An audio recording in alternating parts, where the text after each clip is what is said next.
Good morning, everyone. We're going to call this meeting to order. Today is 9:01. It is Monday, October 20th, 2025. All council members are present: town manager, deputy town manager, town clerk, and town attorney.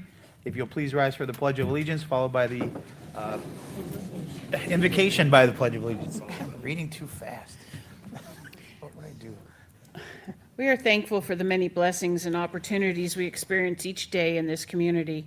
May we act with fairness, integrity, and compassion on behalf of those people of Fort Myers Beach, listening with open minds and respectful hearts. As we listen to public comment and to one another, let us do so with open minds and respectful hearts. May the decisions we reach today benefit the people of Fort Myers Beach, both now and in the years to come. Amen. Amen. I pledge allegiance to the flag of the United States of America and to the republic for which it stands, one nation, under God, indivisible, with liberty and justice for all.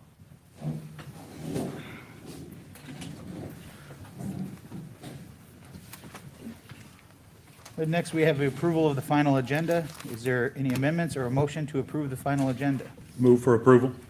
Mayor? Yes, ma'am. We would like to ask council to approve canceling and removing the town attorney item A, which is the litigation executive session that had been scheduled for 3 o'clock today. Okay, Cancel. that's been canceled for today? Or Yes. just this item? But we're still having the meeting at 3 or no? No. Okay. We want to totally cancel it.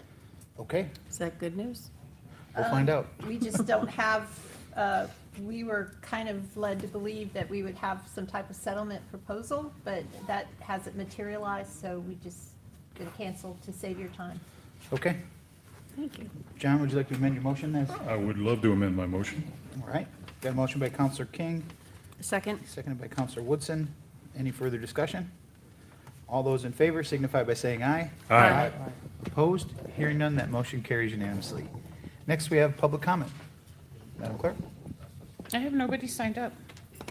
anyone out there want to speak in public comment? Dawn, are you sure? Yeah, you can. All right. You Just can trying to- speak twice. Just trying to keep you on your toes. All right, we'll close public comment. Local achievements and recognitions. Counselor Safford. I'd like to recognize town staff again. We had a great grand opening at Bay Oaks on Wednesday, and I look back at how much devastation there was, especially in that area, which was our debris field for all intents and purposes, and how we have bounced back and we've built a more resilient gym. Hats off to you, Jeff, and your team. I mean, it's great, and it's great that we got it done right before season. So good luck, and I hope we have a good season. Counselor Woodson? Yeah, I will reiterate what Scott said about Bay Oaks. It was great. I had friends in town this past weekend that haven't been here since last February, or just this past February. And even from February to now, the changes that they see and the progress that they see in the building, I mean, they were just ecstatic. So that's hats off to the entire team. Anything else? That's all. Vice Mayor Adderholt. I'm sure others will expound on this a little bit more, but I would say a couple things. I was unfortunately out of town this weekend, but I had a chance to watch on Facebook the walk around, the boat around on Saturday, led by Kim Ryan and our chair of the Anchorage Advisory Committee, Chris King, and our wonderful harbor master, Curtis Ludwig, and they did an excellent job of showcasing the mooring field and all the facilities that we welcome folks to Fort Myers Beach with, and I commend their efforts on that. And if you haven't had a chance to see that, just go back and watch that. It was on Saturday, and it was excellent.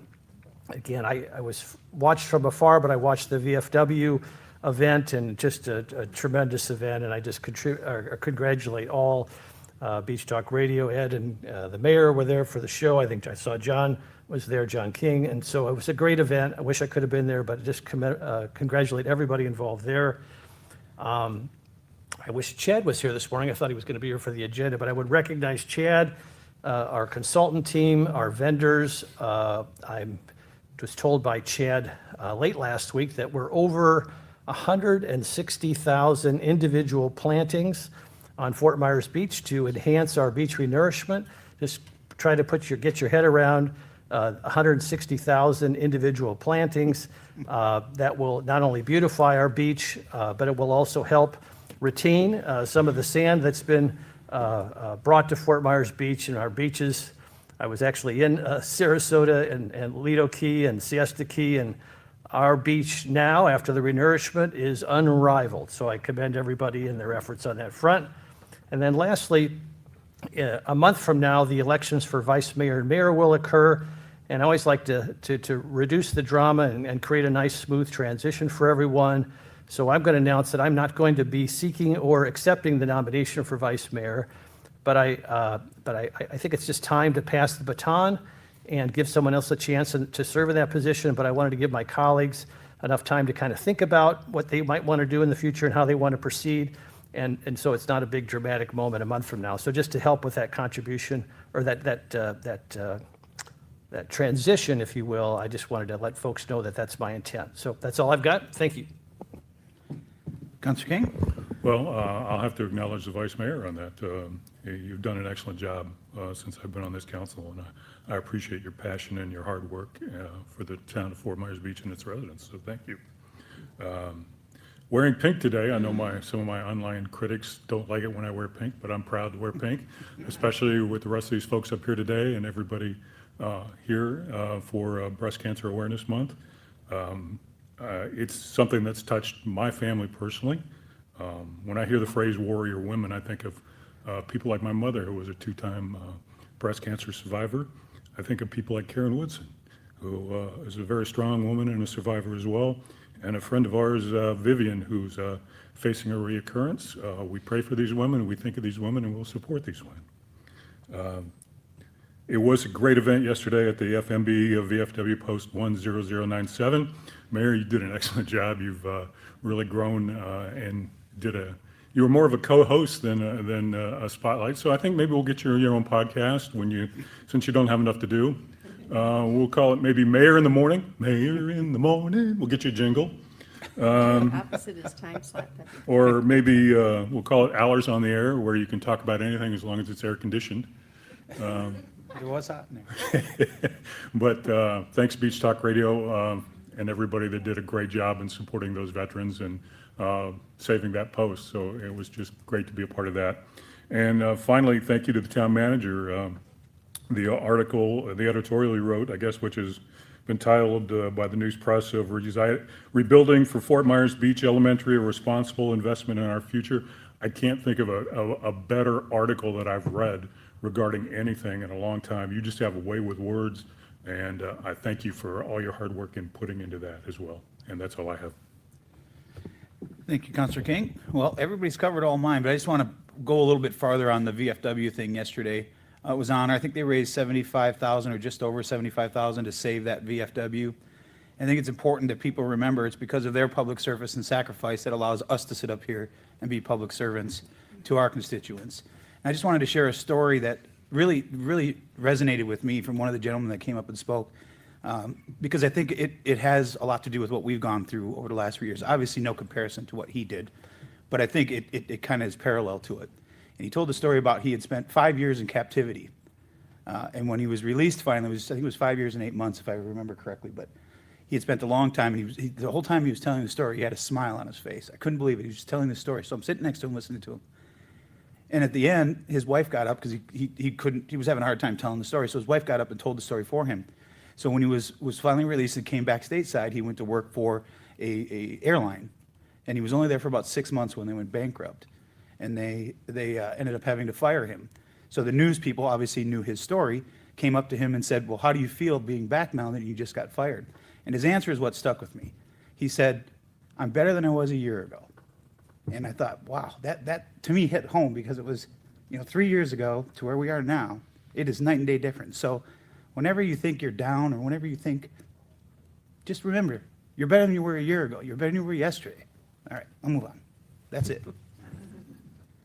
All right, next we have Advisory Committee items, reports, and appointments. It is the Cultural and Environmental Learning Center Advisory Board, CELCAD. We have, redo this, you want to talk through this while we're redoing this again? Just to reiterate, I think last time we had someone that was inadvertently left off the ballot.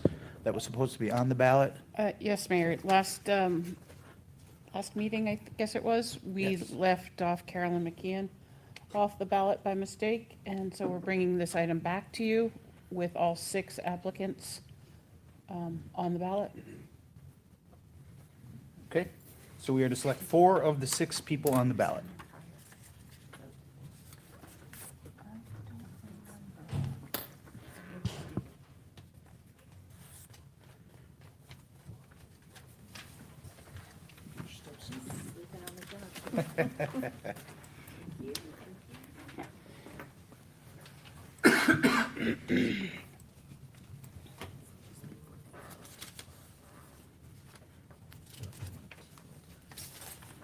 Okay, so we currently have 4 positions or seats or vacancies on CellCab. So you can vote up to 4. And let's start with Jim Adderholt. He voted Natalie Della Torre Salas, Carolyn McCowan, Ellen Vaughn, and Rebecca Werner. John King, Carolyn McCowan, Ellen Vaughn, and Lori Wolf. There was only 3 votes on that ballot. Scott Safford, Carolyn McCowan, Ellen Vaughn, Rebecca Werner, and Lori Wolf. Karen Woodson, Carolyn McCowan, Ellen Vaughn, Rebecca Werner, and Lori Wolf. And Dan? Mayor? I was like trying to decipher the signature here. Natalie Della Torre Salas, Ellen Vaughn, Rebecca Werner, and Lori Wolf. And does that reflect your votes? Scott? Yes. Karen? Yes. Jim? Yes. John? Yes. And I'm a yes. Okay. So, move my mic here. With 5 votes is Ellen Vaughn, Carolyn McCowan, Rebecca Werner, and Lori Wolf all had a total of 4 votes individually. And then Natalie Della Torre Salas had 2. So the top votes would go to Carolyn McCowan, Ellen Vaughn, Rebecca Werner, and Lori Wolf. So council, for record-keeping purposes, if you could start with a motion to rescind your prior appointments and then a motion to make these appointments. All right, I'm sorry. go ahead. I'll go ahead and move to rescind the previous election or ballots and appoint these individuals to the committee. I'll second that. And Clerk, would you read the 4 folks who were victorious again? Yes, sir. With 5 votes is Ellen Vaughn, and each with 4 votes is Carolyn McCowan, Rebecca Werner, and Lori Wolf. Thank you. All right, we've got a motion by Counselor King, seconded by Vice Mayor Adderholt. Any further discussion? All those in favor signify by saying aye. Aye. Opposed? Hearing none, that motion carries unanimously. Congratulations and thank you for your service to volunteer. Next, we have Marine and Environmental Resource Task Force MRF report, Mr. Dave Nussbaum. Starting to become a weekly or bi-weekly event, Dave. I'm going to turn that button on, Dave. You can turn your mic on. Push your button, Dave. Dave, how many of the 160,000 plants did you personally plant? None. Me neither. Good morning, Town Council, staff. My name is Dave Nussbaum. I'm chairman, newly elected again, chairman of the MRF Advisory Committee, so you're stuck with me for another year, apparently. And the results of the election also had Jennifer Rusk as the vice chair. So just to advise you of that. And some housekeeping issues, and I apologize that some of this is outdated a little bit. Jennifer was supposed to come in, and due to family reasons, she couldn't give a report. So I'm going to do a little catch-up for the record if I can, so please bear with me. At our August meeting, the MRF committee had a presentation from Elizabeth Fountain, and she was Senior Vice President of Evans Engineering, and she gave us a report on the benefits of concrete wave mitigation walls for the island itself. We asked her numerous questions and determined that there was a real benefit to having those on the island. And we voted 4-3 to advise the council that you should continue to pursue this avenue, both to assist the property owners and the resiliency of the island on whole. So for the record, I just wanted to report that. At the following meeting, Chad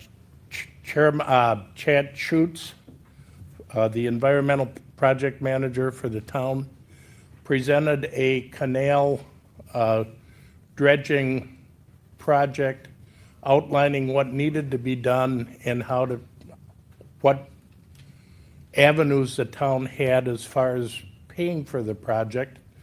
And we discussed that in length. We had had numerous residents from the town at several meetings before that talking about how the storm damaged the canals, and they were important to the viability, functionality of the canals as well as the property values. And if there was so much sand in the canal, they couldn't use it at all or even bring boats in. So we voted as a committee again to advise the town council on a vote to 6-1 to continue to pursue Chad's report, determine what the best avenue is. We didn't want to give you a solution because there were a lot of options in there, and we thought that was something the town council needed to review and fine tune, but there is a demonstrated need to get back and get the canals functioning again as they were prior to Ian. So that was our, for the record, vote 6-1. At our last meeting, we discussed a couple of things, and just to go on the record, on February 4th, 2026 is going to be a toxic collection day at Bay Oaks for the town. This is free to all residents.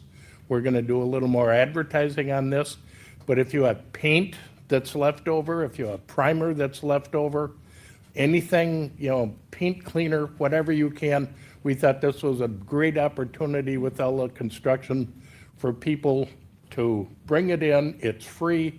Lee County will collect it. All you have to do is bring it to the site, and we're going to do a little more advertising, and we think this is a great way to protect the environment and stop people from hopefully not dumping stuff on empty lots, which are all over the island, and this gives them a place where they can get rid of it.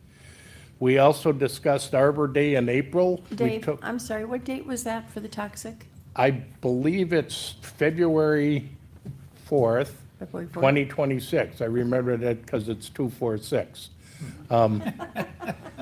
Whatever it takes. Whatever it takes. So, and again, we're gonna try and get Beach Talk Radio and some other, the Beach Observer and anything else, the town, newspaper, whatever we can do, because we think this is a real benefit to the island. Also, we discussed Arbor Day, which is in April. I don't have the exact date. And we were the beneficiary of some donations from several people, including Alex King.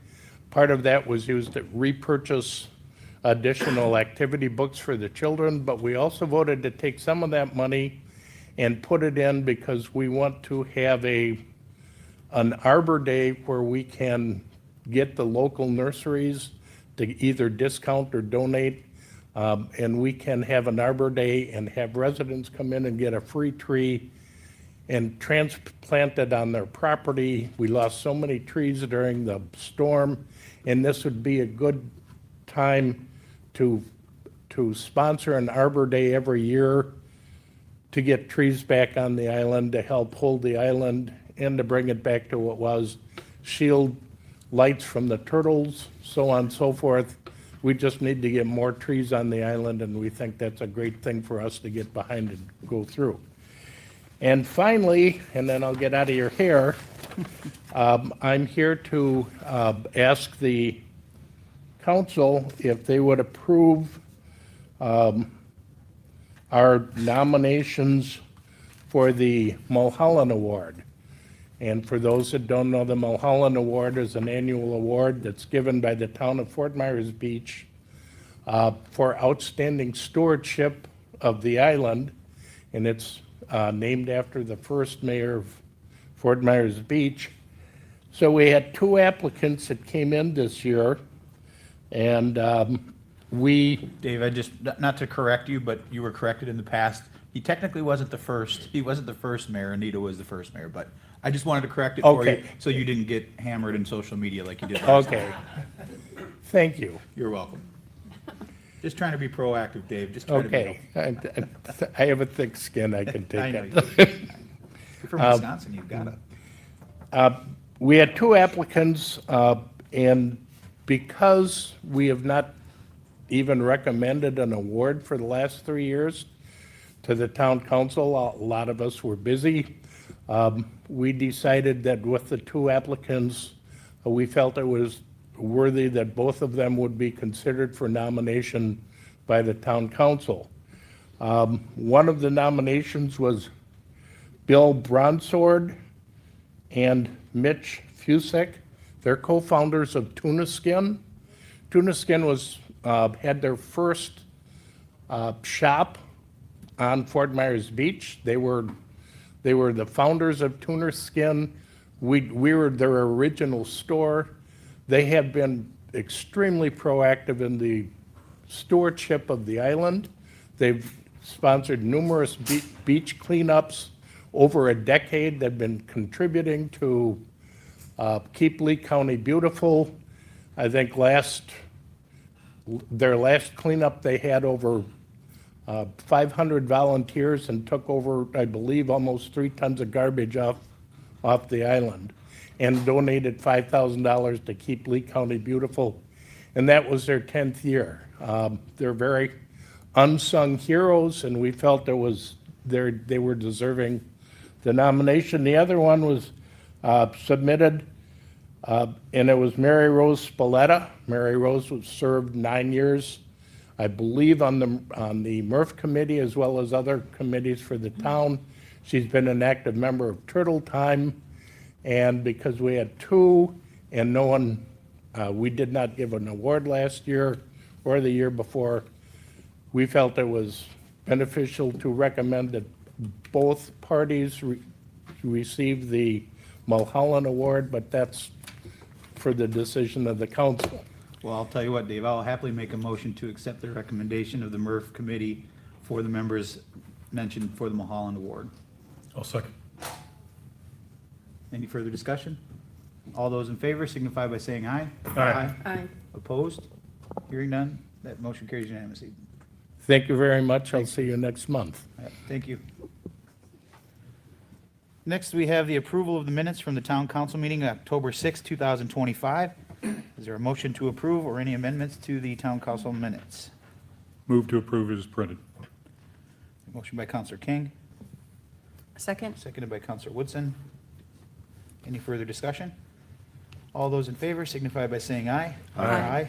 Opposed? Hearing none, that motion carries unanimously. Next, we have the consent agenda that does not have anything on it. So there is nothing removed. It brings us to our first public hearing. Do you need to swear anyone in because it's legislative, Nancy? No. Okay. This is a legislative agenda item and is the first reading and public hearing on proposed ordinance 25-24. If approved at first reading, a second reading and final adoption hearing will be scheduled for November 17th, 2025 at 9 a.m. or at another time identified by town council. This is an ordinance of the town council of Fort Myers Beach, Florida, adopting an impact fee study dated August 25th, 2025, and prepared by Axis Infrastructure and DP Guthrie LLC, amending Article 4 entitled Impact Fees and Chapter 2 entitled Administration of the Town of Fort Myers Beach Code of Ordinance to 1, incorporate updated information contained in the referenced impact fee study, 2, reduce the number of impact fee categories and specific uses, 3, change the method of calculation of fees or for single-family homes per dwelling to square footage range to reflect the typical impact of larger homes. 4, reduce the amount of fees based on updated population and project expectations. And 5, providing for an update every 4 years payable from collected impact fees, providing for other clarifications as necessary, providing for conflicts of law, Scrivener's errors, severability, and providing for an effective date. Jason? Good morning. Jason Green, Community Development. Yes, I'm going to introduce Dwayne Guthrie here from DP Guthrie, our sub-consultant. Dwayne's pretty much a foremost expert throughout Florida in impact fees, and we're happy to have him on the team. We'll go through a little bit of a presentation. I would like to also mention that the LPA listened to this item last week. We're under a little bit of a deadline to try to get it done in the next month or so, so that, yes, those meetings are stacked, but so they had some feedback, and in your agenda item, it should include a little bit of a discussion of their discussion, since the meeting minutes were not available. So with that, I will introduce, Dwayne can come up, and we'll do the presentation. Be happy to take your questions after. Change the slides with that? Yes. Okay. Nice to be back. Some of you might remember I was here in January to kick off the impact fee update process. We did a little work session there and talked about some possible changes to the ordinance. And so I think what Jason's referring to, the state keeps tweaking the impact fee acts in Florida, and you have basically a year to complete your study once you start it. And so that's what he was referring to. So you're not right up against the deadline, but you can't just keep kicking the can down the road, or you'll have to start over again. So, yeah, we're going to go through this less than a dozen slides here to give you an idea. Which way? There we go. So here's our current fees on the left. Let me just kind of give you an idea. Sure, The chart is kind of small. I'm going to stop you. I'm going to put you on the spot here this morning. Before we get real granular here, which is wonderful, I want you to set the table for folks who might be watching. Talk a little bit about what an impact fee is, what we had before and what we have now. I know that's part of your presentation, but if you could go up 10,000 feet and just kind of give folks the parameters about what we're talking about this morning before we get in too deep, I think it would be helpful for folks. Happy to. The unique things about impact fees, they're not just a general revenue. It's a dedicated source of funding just to fund growth-related infrastructure. So you can't do operating and maintenance costs. You can't replace things that got knocked down in a hurricane. You can expand them, you can add to them, and you can build new infrastructure, but it's growth-related infrastructure. So that's part of the key thing. It has to go into a special account that your accountants keep track of. You have to do annual reports showing what money came in, what money went out on what specific projects. All those kind of things are required by the Florida Impact Fee Act. And we have now continuing to add some rules and regulations about that, about the update process. Looks like most jurisdictions are probably going to be updating their fees every 4 to 5 years.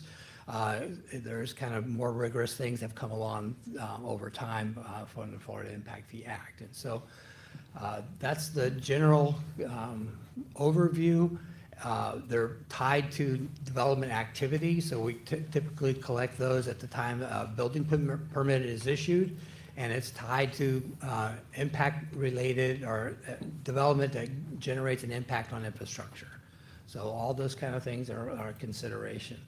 I'll give you an overview of what you have now and the general changes that we'll be going into. Any other question before I go on? That's a great start. Thank you very much. Okay.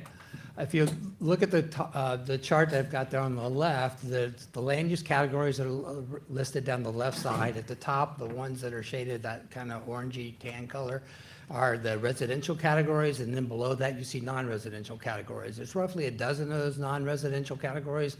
We're going to consolidate it down to 2 general categories. Basically, retail, restaurant, eating, drinking places are all one category. So if you sell anything, an item, you sell food, drinks, all that, you're in that first category. And then basically everything else, all your other services are in the other category. So offices, business services like banks, real estate offices, lawyers, all those kind of things would be in that other category. There's a lot of categories that you see up there today that kind of tells me a lot about the way the fees were done before. The Fort Myers Beach fees were very much correlated with the county fees, and that's why I think you have the kind of odd regional parks and community parks. You see the two columns there on the right. Most municipalities don't have that kind of distinction. That's kind of a legacy from the way the county fees were done. And also, if you look at the numbers on the transportation fees and the categories, those are categories that came out of the Institute of Transportation Engineers trip generation rates. Every 4 to 5 years, the ITE publishes a new set of trip generation rates. And so your previous transportation fees were kind of like the old school, we're going to do fees based on theoretical, more formula-driven trip generation rates and the need for additional vehicle capacity. So how many vehicles can you put on an arterial? What's your level of service standards? Those are all the kind of inputs that went into those first early generation impact fees. In urban areas, we're transitioning to what we're calling mobility fees or multimodal transportation fees, where we're more concerned about moving people, not just moving vehicles. So it's all modes, pedestrians, biking, transit, and vehicles all together. So that's kind of one of the big changes in your update of the fees this time around. And so, And that, excuse me, that includes water ferries as well for yes, transportation? all Great. modes. All right, Yes. thank you. And so and we'll look at specific capital improvements in just a minute, and you'll see that very much. So, also you can kind of see there's distinctions in the differences between a fast food restaurant and a regular sit-down standard restaurant. Well, the old impact fees were just done on trip generation rates, like a traffic counter was across a driveway, so it was just counting vehicles coming and going. The old impact fee studies didn't account for pass-by trips, because when you go driving somewhere, you're not going to go out of your way to go to a fast food restaurant. You're just going to stop at one along the way. So to be a little more fair or equitable or proportionate, that's the key word in the Florida Impact Fee Act. We've added adjustment factors for pass-by trips and those kind of things, and we switched more to people-driven multimodal fees, especially for urban areas like yours. So we're going to consolidate those last two categories. It's just going to be called Parks and Recreation. We're not going to call them regional and community parks anymore, and we're going to use the term multimodal transportation for your transportation fees. So any questions on those before we go on? I want to, if I could, go back again up a few thousand feet. Sure. Again, for folks who are watching, who pays these impact fees? In other words, if you're remodeling your home after the storm, do you pay? If you're replacing your home after the storm, do you pay? If you're enhancing the size of your home, do you pay? Who pays, and how does, just kind of give an overview of how it works both for residential and for businesses? Sure. And one of the misnomers of kind of a common thing with the impact fees, it'll like a lot of people get up and kind of testify that we want to stick it to the developers and make them pay more. Well, generally in a normal market economy, impact fees are passed along to the end user. So the homeowner, the renter, the business that occupies the building, those are the people that ultimately pay the impact fees. Most of the time, the developers will just pass those costs along. And that's one of the reasons why Florida requires a 90-day effective date. So even after you adopt the fees, there's a 90-day wait period before the new development will charge or be subject to the different rate, the new rate. So there's those kind of things that help with the transitioning. And then also in Florida, we have things now, we have phase-in requirements. It's not going to be applicable to you because we're recommending the fees to come down. But there's all those kind of things that keep basically developers usually from having to pay those fees. They'll get passed along to the end user. Now, as far as how we're doing the fees, now they're done just by type. If you're just replacing a single-family house with a single-family house, you don't have to pay anything additional.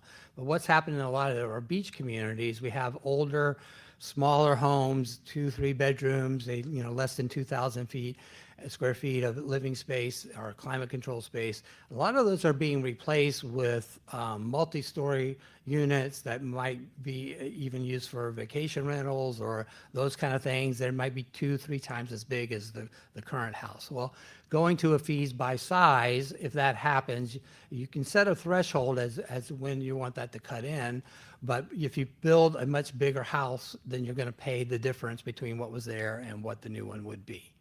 And that helps to cover some of the additional costs from those things, especially vacation rentals, because that's a big deal on most beach communities.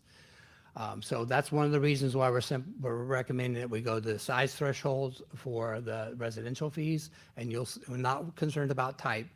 And the problem with the type approach is it gets very complicated in that you're mixing the type of structure with ownership patterns. So timeshares versus condo, they look the same, but they're owned differently. And we don't have to worry about that anymore if we just do it by size thresholds. It'll be just based on the average size of the unit in that building. So how does it, because if I'm not mistaken, if you go to, say, like a triplex or a quadplex, that then goes into the commercial bucket, right, versus a residential? No, if it's Is it a still living considered? unit, it's a residential unit, and you pay, the fees that you'll see are per unit. So if it was a triplex, it'd be 3 times the average size of those, Okay. in that, the So it 3 doesn't, units. as long as it's a residential home, whether it's a triplex, fourplex, Correct. whatever, Yes. it And would if- still fall under the residential versus the commercial? Yes, it would. Okay. Yep. So on the business side, if a business comes back again, rebuilds, is it also then determined by size? Yes, and the fees that you'll see on the proposed update are per thousand, it's the same structures we have now, it's per 1,000 square feet of building. So you don't just pay a flat fee per retail space, it's based on the size of that space. So if you have a 10,000 square foot building and a 100,000 square foot building, the larger one would pay per 1,000 square feet the same rate, but the amount would be 10 times as much. Do they get grandfathered in what they had before? Correct, Okay, so it's just additional space that they get charged for? correct. Okay, thank In you. most communities, will have a time frame specified as to how long or some point in time as to, to determine when there was an existing structure. So that's one of the things that we'll make sure we're on the same wave with the attorney as you guys talk about that. And also on the size thresholds, that can be, like, if you don't want to nickel and dime somebody if they want to just add a small addition to their house. So some communities will set a 10 or 20% kind of a threshold that if you don't expand the house by that threshold, then you don't have to pay a fee. Because you hate somebody wants to add on just a little bit to have them pay an impact fee. But it's entirely up to you. That's a local decision, and communities will have different, either they'll say any addition you pay, or they'll have some threshold so that they don't have to worry about it if there's a small addition. So I hate to pin you down on this, but it's interesting to me that, so for example, a proposal that like Seagate, where there was an RV community, but when they bought the land, they were entitled to 141 spots. Do they get grandfathered for the 141, or do they start from scratch in terms of the impact fee? How would it work from a practical standpoint in a situation like Seagate? Yeah, there's a process that again, Jason Green, there's a process that we go through that evaluates what was on site and I guess had a right or was built. We went through that process with Margaritaville as an example. And then you treat those as kind of credits, and then we do the math on what the proposed use is and do all that fee, and then we do the math between the two, and whatever the difference is what ultimately gets paid. So there's we sit with, we create kind of a form for each developer that shows what all their credits are and what all their charges are, and we make sure that they agree that they're getting the credits that they're supposed to. So you have like a formula that you put forth? Well, it's based on what was on site, right? So, Right. and using, and I was going to I'll try to get Let's that use out to you guys. let's maybe use the Neptune for an example. I think they've doubled the number of rooms, so it would be all the new rooms. Right, and so potentially in any a additional case where square it was a foot. single building with 50 rooms and you're building a single building or 2 buildings with 100 rooms, that's a pretty simple math to do. You get a credit for the 50 rooms at the rate that's in the adopted schedule. Something like Margaritaville, where they had a multiple uses on site. They had some duplexes, they had. Before you some go commercial- on, go back to what you just said there. Sure. So is it based, I'm a little confused, because is it based on the number of rooms or the size of the rooms also? So if they had 50 units, they'd get a credit for the 50 units, but if those units were 400 square feet, but now they're 800 square feet, do they pay the difference on the size of the square footage, even though they had the 50 units? We have a hotel, motel, lodging kind of category. Those are per unit, no size applicable. Okay. But the residential units that are designed for, they have full kitchens and all that type of thing, those are by size thresholds. Right. So in most of your residential buildings, you're most likely going to have similar sizes, right? You're going to have a condo building or apartment building. Most of those units are going to be around the same size as each other. So it's a pretty simple calculation to do. So let's say you had a building of 100 apartment or condo units that were 1,100 square feet each, and then your rebuild comes back and you've approved double that amount. They get a credit for what they had there, and then get charged for the new increase based on the new schedule. So it's only for new development. So you always get a credit for what was there. I assume it's a bit complicated. How do you handle an entity that was previously an RV park? Is there a credit for an RV, or is it based upon the units, or how do you do that? Well, some of those were not just RVs. Some of those, there's examples of they were Right. fixed modular or mobile type homes. And so, yeah, we would go through each of those lots, try to look at the records. That one's gonna be a little more probably complicated and time consuming, but we go through everything that was on site and legal, and give them the credit for that based on the unit where it would fall, based on the category that it falls into in the schedule. So in essence, it's anything that's new and additional to what was there before. Correct. So one of the things that's in, again, this is also a text amendment to the Land Development Code. There's a recommendation to move from the 5 years to 7 years, so that once the demo permit essentially, or when something's removed from the property, that's when that triggers that 7 year, currently 5 years. We're recommending that you go to 7 years, mostly because of the storm. We're already 3 years in. Only 2 more years left for people to maintain that credit. It's going to be a tight window for some of them to rebuild. So we're recommending for now you go to 7 years to give them a little bit more room to recover. Thank you. And then just a quick question on the retail side of it. So you build something back that wasn't retail before, that it has now retail use, say it's 10,000 square feet. Does the property owner get assessed that impact fee based on the 10,000 square feet? Or did I hear you say that it's based on, if they break it into 10, 1,000 square foot, is it each section then that would have a prorated rate based on the 10,000 square feet, or how does that work? No, so that's the building permit side. So Okay. when the permit is picked up, essentially they pay the impact fee. For the So the yeah, so overall whoever's space? developing the site, whoever's constructing it, an entity, an owner will be responsible for that entire impact fee Got it, upfront. okay. That's what I thought, I just want to make sure. Yes. So So, if and to your point, though, to change, we also have dealt with, and one of the ways, this is going to make it easier for us to do by having fewer categories, is also when you change uses within in a unit or a space, we're supposed to charge the difference in the increase in the impact fee. So if you went from something that was a lower impact fee to a higher impact fee based on this current schedule, we're supposed to charge you when you change the use. And this will kind of standardize all that and make that happen a lot less, and make it easier for us to track and not have to charge people just for changing uses in an existing shell or in an existing unit.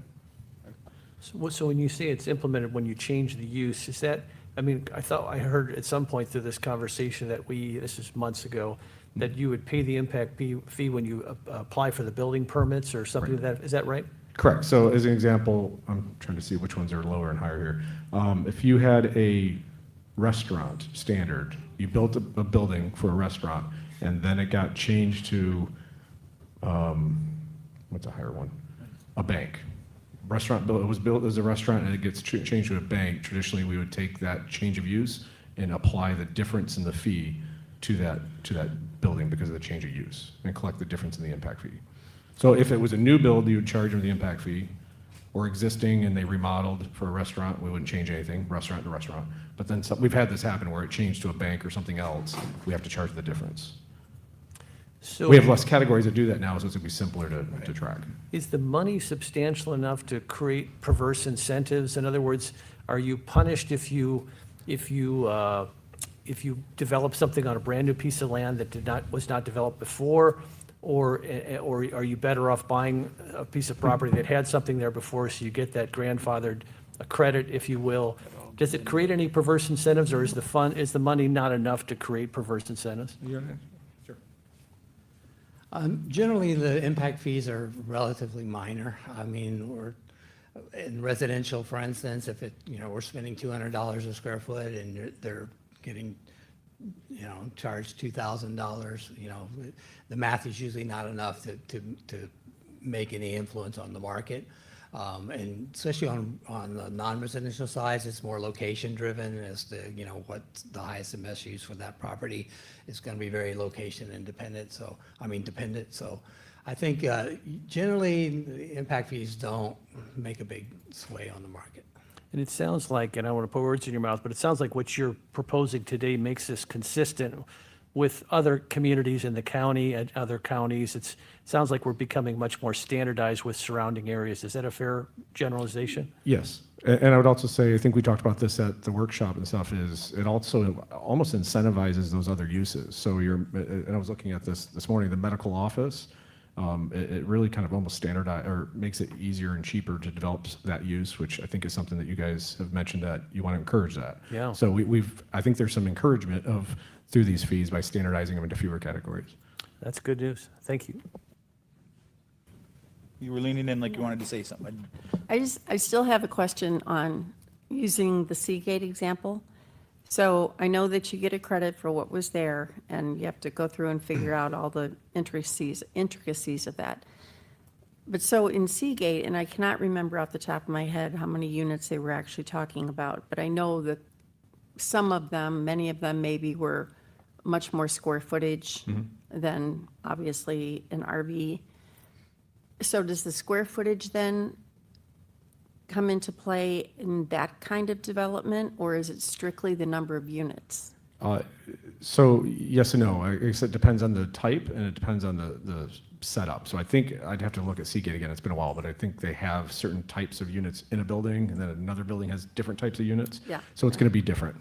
Some of them each may be building resort might be hotel different. style Okay. that fall under lodging. There's probably some residential buildings. And we'll look at that square footage.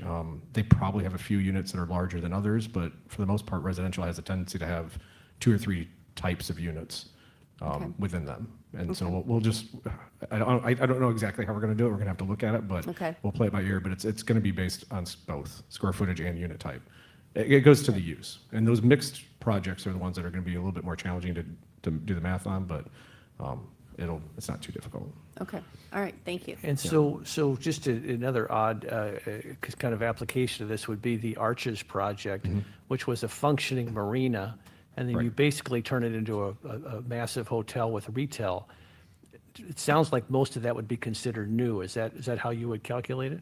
Yeah, so we'll do the math on what the square footage of marina, warehousing, whatever was there, whatever that in the schedule would calculate to, and that's their credit, and then the new is the new. But those warehouses are massive. What would the credit for a warehouse equate to? Ballpark. Adopted chart, right? So whatever we adopt here, right? So you use the chart that you have adopted at the time.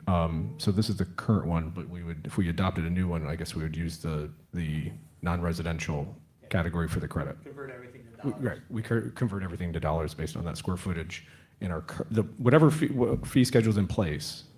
When you do the credit, that's when you do the math. We don't go back to an old impact fee study. Yeah, and I'm trying to get a sense, Jason, through some of these questions, is the fiscal impact to the town. Sure. Do you get a sense, just as you have done your research this last year, and you obviously know where a lot of the new projects are, do you see the town experiencing a significant infusion of impact fees, or would it be enough to be a game changer? Can you give us some kind of a rough estimate as to what you're speculating at this point, or is it too early? No, I mean, I think it depends on how you look at it. So I'll let Dwayne hit that again. I tried to address that a little bit at the LPA and maybe missed the mark. But again, I think Dwayne opened with this, is impact fees are here to pay for the capital projects that are created by the impact of growth, right? And so it's not going to pay 100% of projects. It's going to pay for a proportionate share related to growth. No, I get that, but So- but having said that, Right. just from a practice, is Joe's over here salivating. Should he be salivating, or should he be? Because it can't go anywhere other than their Yeah, account. yeah. So, Yeah, we'll show you the exact dollar amounts in just a minute. You'll see them. All right, sounds good, thank you. It's in the millions, but it's only a percentage of the total, so. I try to, when I get asked about impact fees a lot, it's very difficult for a lot of people to understand that don't have the benefit of talking with people like you. And I always try to give an example of using ball fields. So say you have 2 ball fields and a development comes in that is going to increase the impact of the use of that ball field. You could use those impact fees to build new ball fields, but not repair or add on to the existing ball fields. You have to basically use the fees for the impact that is created by the development that is happening. Is that the easiest way to, I mean, that's the easiest way I've found to say it. Correct, but you might add lights, which would give you more, use at night. Expand the uses. And so that would add capacity. So, but generally, you just can't replace what's there or make it better, or just, replace the sod and that kind of thing. You generally need to expand capacity. So allow people to have better use, like if you did lights, it would allow them to use it at night. So that would be an expansion of the capacity. Okay? All right, let's go ahead and look at how we're going to calculate the fees. The chart on the left with the blue headings there, you see the two categories, parks and transportation. We're going to do the fees townwide, the one uniform schedule for the entire town. For parks and recreation, we're going to use peak population to allocate the cost. So it's going to be the year-round folks, the seasonal folks that live in housing units, and the seasonal visitors in hotel motels. So that all goes into your peak population, because there's a big difference between your year-round folks and that peak. And so because we're sizing or accommodating seasonal population, we're going to use that in the peak population to do the math. And then on the transportation side, we're going to allocate the cost based on functional population, which has to do with how many people and jobs are in the community, but with some adjustments for commuting pattern, because we kind of know how many people live and work here, how many people work off the island, and how many inflow commuters you have. So we do some adjustments to kind of make it proportionate as possible. We call that functional population. There's a table in the report. I didn't put it in the slides, a little too geeky, but basically we split costs between residential and non-residential, and then on the residential side we allocate the cost per person, and then on the non-residential side we use the inbound primary trips to allocate the cost between retail and all other services. If I could put our assistant town manager on the spot. So this capital improvement plan, how does that marriage with the strategic plan? Are you working in concert with this? Is this impacting your strategic process? So the strategic plan through USF and Angela Christ took into consideration all of the resident impact and the surveys and the comments that they received through that. And we did send it over to Access Group when they were looking at the comp plan. So they also had the resident comments when they come forth with the comp plan as well. So this will impact the strategic plan, and your strategic plan will impact this particular plan? I would say the strategic plan would capture some of the projects in the way forward, whereas this would support that strategic plan in terms of some additional funding that could come forth. Gotcha. Thank you. And generally, your strategic plans are a little shorter range time frame. This is a 10-year CIP, and the categories are really trying to be kind of balancing between giving people enough idea of how the money's going to be spent, but not, tying it down to a specific spot or a specific year. So let's just run through them, and I think you'll get a better feel for it. At the top, there's the improvements for parks and recreation, and you'll see there's additional facilities at your 4 existing beach parks, and that's a $5 million total cost. And the gross share, what impact fees are going to pay for is 20%. And that's based on your projections for residential development over the next 10 years, the additional residential development, and that's what we can reasonably attribute to new growth. So out of that $5 million line item, impact fees will pay for $1 million. So it is a significant amount of money, but you still have to come up with the other $4 million. So that's the kind of the trade-off there you need to be aware of. On the park side, are we limited to improving existing parks, or could we actually purchase a pocket park if there was land available, in part with some of these funds? You could, yes, you could use that for an additional park.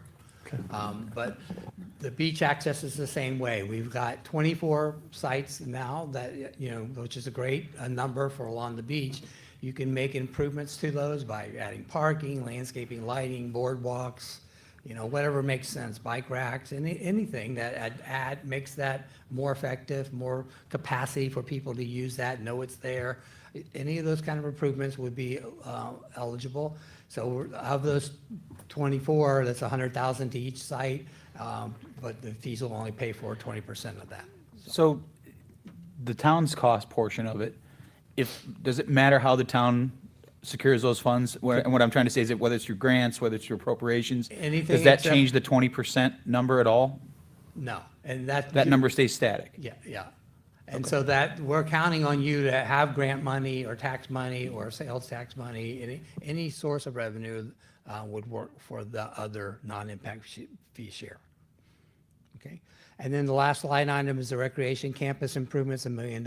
Again, that's just kind of a general line item. You could, make the details during your annual capital improvement budgeting process of how you exactly want to spend that money. So of that, $8.4 million capital improvement program, we're paying for 1.68, I think it is, out of the impact fees, 20%. Similar on the multimodal transportation improvements at the bottom.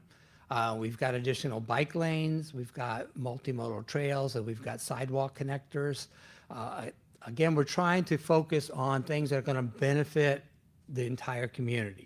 So we don't want to just do a sidewalk on a residential street. We want to try to focus on sidewalks on main streets or that connect in the downtown, your Times Square, I think is what you guys call your downtown kind of area. Anything like that in a commercial area that where you want people to park once and walk around or not park at all, just bike or walk there. Any of those kind of connectivity things would be eligible for impact fees. Even, so obviously our main road is Estero Boulevard that's owned by the county. These impact fees couldn't be used on that because it's an entity owned by the county? Is that? a Well, safe- there could very well be a local share to those improvements. They might ask you to participate or, add, like for the bus stops, you might want to make those more user-friendly, but with shading and lighting and landscaping and those kind of things. If that's a local cost, then you could pay for that. So as part of the whole traffic light synchronization pre-storm that we were doing with what they're doing at the bottom of the bridge and then the lights that were over on Old San Carlos and all that, that was, I believe that light originally was paid with impact fees. Our portion of that project was to contribute and pay for that traffic light. And so that came out of impact fees because that helps with the capacity and the flow of traffic. And then I'm assuming that in having conversations with you that you couldn't use these impact fees for maybe potentially a mitigation wall, but you could potentially use them for a bike lane or bike lanes on that mitigation wall? Sure, yes, if you're creating recreation capacity and opportunities or transportation. Same thing with, we go through this with a lot of communities where road and transportation projects are in one bucket or department and then recreation is in another, and you're seeing those things overlap more. And I'm encouraging other communities to make sure they overlap. So it's not just Parks and Rec building a trail and transportation building a road or sidewalk. Sometimes that sidewalk is the trail. So mix those recreation and transportation funds to complete a project, whether it's grant or impact fees to go towards that. So sometimes things serve a dual purpose. So the last line item on the mobility transportation table is the ferry access facilities. We proposed 5 of those. So you'll have $1 million from impact fees that you can use towards that. And that coding, the R2P2 is, that refers to this process where you guys went through in the Recovery Resiliency Partnership Project. And that planning effort you've already approved, and that's where those 5 ferries access points are. Any other questions before we go on? I'll dive into the details of the fee calculations. For Parks and Recreation, we've taken that 1.68 million from the other table, carried it over here, and we're going to allocate it to the projected increase in peak population over the next 10 years to get a cost per person, and then we're going to multiply that by the number of people per unit, and you'll see the different multipliers there. But basically, as you get bigger, we have demographic data and we have the building permit data that kind of match those two up. So we knew the size of your units, and that's how we came up with those thresholds. At some point, it just kind of caps off. It's not a straight line linear curve, the relationship between size and number of people. It curves over a log curve or flattens out. And so, after some point, it doesn't really make any difference. So the top one is 4,000 or more square feet of living space. So even if you built a, 6,000 square foot McMansion, it would still pay that amount. And then the last one is lodging, and that is just per room. So And you can see on these, the lodging doesn't change much at all. It's a drop of $54. The other ones change more. And I think that the main reason for that is the difference in methodologies. Now we're allocating things per person with seasonal population. The old one was just based on traffic generation rates and, kind of moving vehicles around. While in parks, it was just averages by size. And so there was an average for all multifamily and average for all single family. And, single family varies quite a bit from very small kind of starter home, more in the 1,000 square foot scale up to the very large units. So this way is a little more equitable or proportionate to the actual, impact based on the size of units you're making. And we don't have to worry about the variations in types, because there will be some attached units that are going to fall, in more in the middle categories. They could be well above 2,000 square feet, even though there are attached condos, that kind of thing. Now they will pay according to the size and not just per unit. All right, let's look at the numbers on the transportation fees. Again, the number at the very top was a carryover from the previous slide of the $2.9, almost $3 million capital improvement program that's going to be funded by growth. This one we split between residential and non-residential using the functional population calculations that I talked about. So 68% of the cost is going to be paid by residential development and 32% by non-residential development. And then we do the math to allocate it per person or per inbound vehicle trip. And you can see the same multipliers there for the residential, and on the bottom, the non-residential ones, those are inbound primary vehicle trips that differentiate between retail and all other non-residential. And on these, the drops are a little less significant on the non-residential. At the bottom, you'll see very minor change of roughly $500 per 1,000 square foot. Some people have a hard time relating to per 1,000 square foot. So if you kind of want to think 3 decimal points, and so that would be just a drop of 50 cents per foot, if that helps you to kind of relate to that. Because a lot of times people think of per foot cost when they think of building. So the decrease is 50 cents per foot, so it's not a huge amount.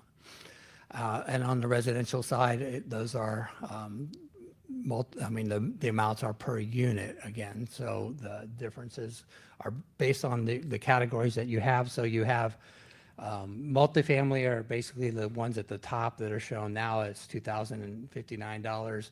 The single family is the ones in the middle there. I've used the bold lines to kind of help you see that. Your current routes are $2,971 per unit. And so the decrease will vary by size.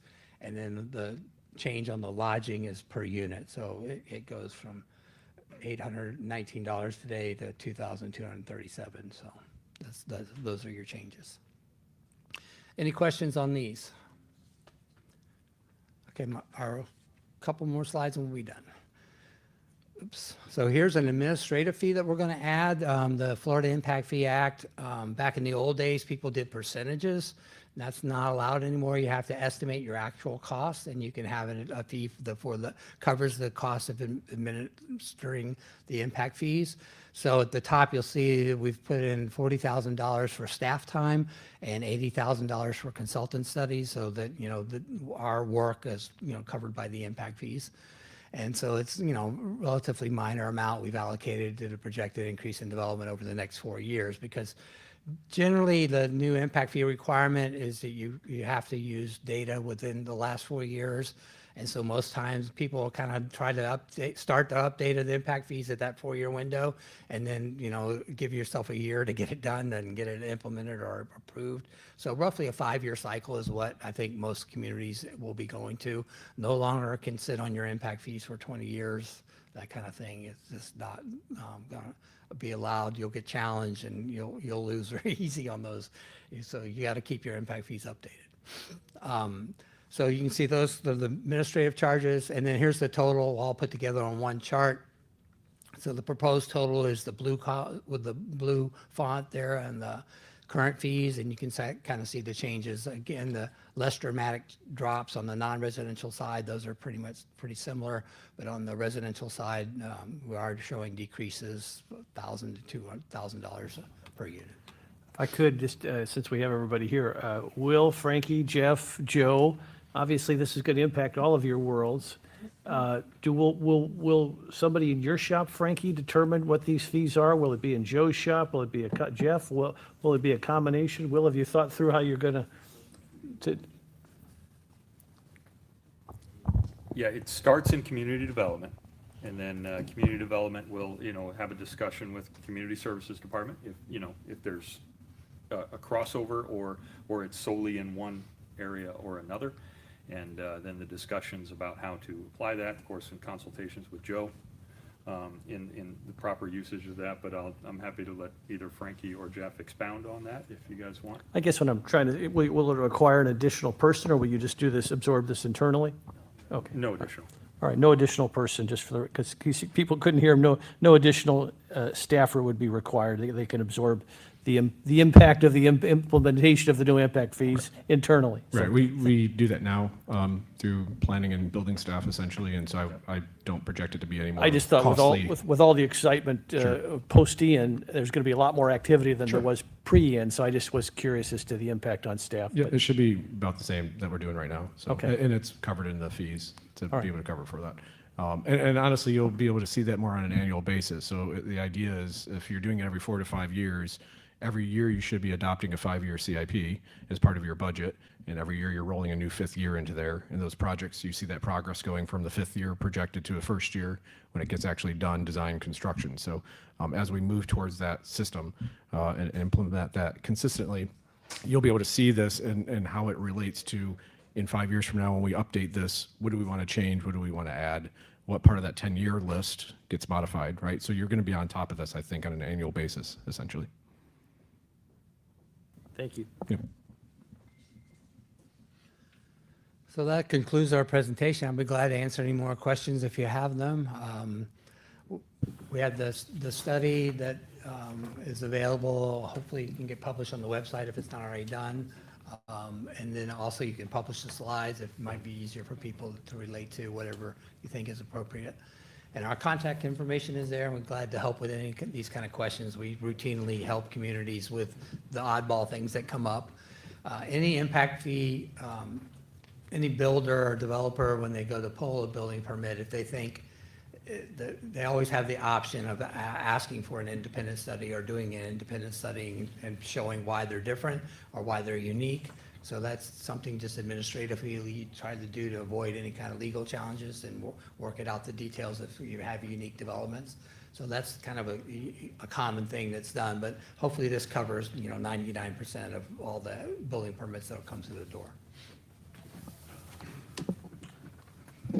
So what I've handed out to you is basically just. Before we go on, I'm sorry, yes. I'm not sure how to actually address this. I've tried to bring it up before in my meetings with town staff, and this is my learning disability problem, but one of the communities in Lee County has gone away from impact fees into mobility fees. I'm not sure why they would do that, because basically I don't understand it. But my understanding is we also have mobility fees that we do collect, but apparently it's not something that we're doing a very good job on. I don't know if, I thought that's what I've heard you understand in the past, is that we're not doing a very good job with it, or it doesn't fit, or, I don't want to put words in your mouth, Frankie, but. So this is a mobility fee. It always has. And I'll let Dwayne describe the difference between. Yeah, well, there's a couple unique things in state law that they've added an extra. If you use the term mobility fee, then it has to actually, the plan, the mobility plan that goes with the mobility fee has to be adopted as part of the comprehensive plan. So there's just an extra administrative step there, our requirement. The math, you've transitioned basically to mobility fees. We're now doing the fees based on capital improvements. We're allocating the cost more, not for moving just vehicles, but for moving people. So we're calling it a multimodal transportation fee, but the math basically is a mobility fee, like Jason was saying. It's just a packaging thing. The state gives you either option. If you want to call it a mobility fee, then I'll have to add the plan into the comprehensive plan process. It's an extra step. Most communities aren't wanting to go there, but if you read the requirements in the law, you are an urban area, your types of improvements that we've identified are the types of improvements that you would see in a mobility plan. So it's more of the semantics of, we're calling it a transportation fee, a multimodal transportation fee, but we've transitioned away from just moving vehicles to moving people, and the allocation is like a mobility fee. Okay, thank you for that explanation, and I apologize if I put words in people's mouth or misrepresented them. Thank you. Yeah, those words get thrown around different places, I understand. So what I handed out to you is essentially a previous project calculation, just so you can see and how we did the math and calculation by category. And these, I would say, properties that are bought and consolidated and they have mixture of uses on them are a little bit more challenging, but also resorts and places with multiple uses. That's one thing we haven't talked about yet. So if you have a hotel, but you also have restaurant, and you also have some other items on the property, all of those uses will be charged an impact fee individually. It's not just per the rooms, it's all the other parts of it have to be charged also. So this is an example of Margaritaville, how we did the commercial credits. And these were all an analysis of all the things that were on their properties prior to their improvements. And then the second page essentially is the math on the new development. And at the bottom of that second page I gave you, there's a totals of new subtotal, credit subtotal, and then a net total. And that'll give you an idea of each of those columns of transportation, the regional, the community park, and we also did the fire and school for them. So that's how the math got done on that. Obviously, with less categories, it'll be simpler for us and less accounts, but it would be done similar for any project moving forward based on adopted categories. So Jason, going forward, as Fort Myers Beach rebuilds after a horrific storm 3 years ago, as we grow and rebuild, it appears from this data that you've handed out that the Lee County School District will benefit from that rebuilding of Fort Myers Beach. Is that a fair characterization? Well, they've adopted their own impact fee. It's separate from yours. Right. We just agree to collect it on their behalf and pass it on. So good community citizens, like poor Dawn, who's been waiting patiently out there, as they contribute and rebuild their properties on Fort Myers Beach, they'll be contributing to the Lee County School District as they rebuild Fort Myers Beach. Is that a fair? Correct, because then, yes, the school district has an adopted fee. So as the impact school, fee. is Fort Myers Beach rebuilds and prospers of our own volition, the Lee County School District will benefit whether they have a school here or not. Is that fair? Yeah, so any additional unit, correct, they would pay a fee for that, based on their fee schedule and their adopted ordinance. Very interesting. Good gig if you can get it. So anyway, you can see the numbers there and how we did the math. We give the credits and the new required, and we'll do the same. So if you have any questions about Jason, that. usually when it's typically the staff obviously does their analysis like you just handed us. Does the non-commercial or the residential, or the commercial or residential user do their own study and you compare, or do they take yours and then review it? And do they challenge it if they feel that it's not accurate, or how does that work? So I would say absolutely with the more complicated projects, we have shared those with the property owner, applicant, or whatever, to make sure that they had an opportunity. So Margaritaville, absolutely. We did the math, we sent it to them. They looked at it and reviewed it and confirmed and said, yeah, we agree with your assessment, or we don't, or we think you had a credit, you had a 1,176 square feet, but we really had 2,000 square feet of retail, and here's the records of that. Like, we will have and do have those conversations with complicated projects. Single-family homes or what have you are a little bit different. They're much more straightforward. Either there was a house there or there wasn't. Well, and this will be easier now that it's going to square footage versus dwelling units, so the square footage is easy to find from property records is what was there before. versus Yes, what in you theory. built. The number of units gets a little challenging sometimes. We've had that conversation in the conforming past of what's non-conforming, grandfathered in, but we also have that process ongoing when people come to rebuild. They say we had 3 units, we only have proof that they had 2. You got to go through the records. Once that's established, then the replacement part makes it easy because it's usually like for like on the residential side. Scott, any question for these guys? I just want to follow up on John's question. I know he asked you to. Joe, you're always my guy. Did you take a look at these numbers? Do the numbers look, their projections look pretty reasonable? Do you feel comfortable? what's your take? I hate to put you on the spot, but I always do. If I can add on to that question, because my question was going to be similar to that. You have projections, right? You can only project based on previous and what you think. Is there a path of the town, are we locked in at these numbers? Say 2-3 years from now, all of a sudden, these numbers are way off because the population growth has gone way up. Can these be reevaluated again? Does that be a whole nother Yeah, study? that's absolutely why you should do it every 4 to 5 years, is to make sure that those trends are accurate, or has there been a seismic shift in what policy comp plan, right? A new comp plan that allows, don't forgive me for saying this, say you adopt a comp plan that allows 3 times as much as you previously did, right? That changes the opportunity and the build-out scenario of the community. You're not doing that, but as an example, you would want to reevaluate. That's why all these things, all these studies should be consistently reevaluated every so often, and they all feed into each other. So they support the strategic plan. The comp plan is supposed to be reanalyzed every 7 years. These get done every 4 to 5 years. They all work together. So yes, you're always reevaluating.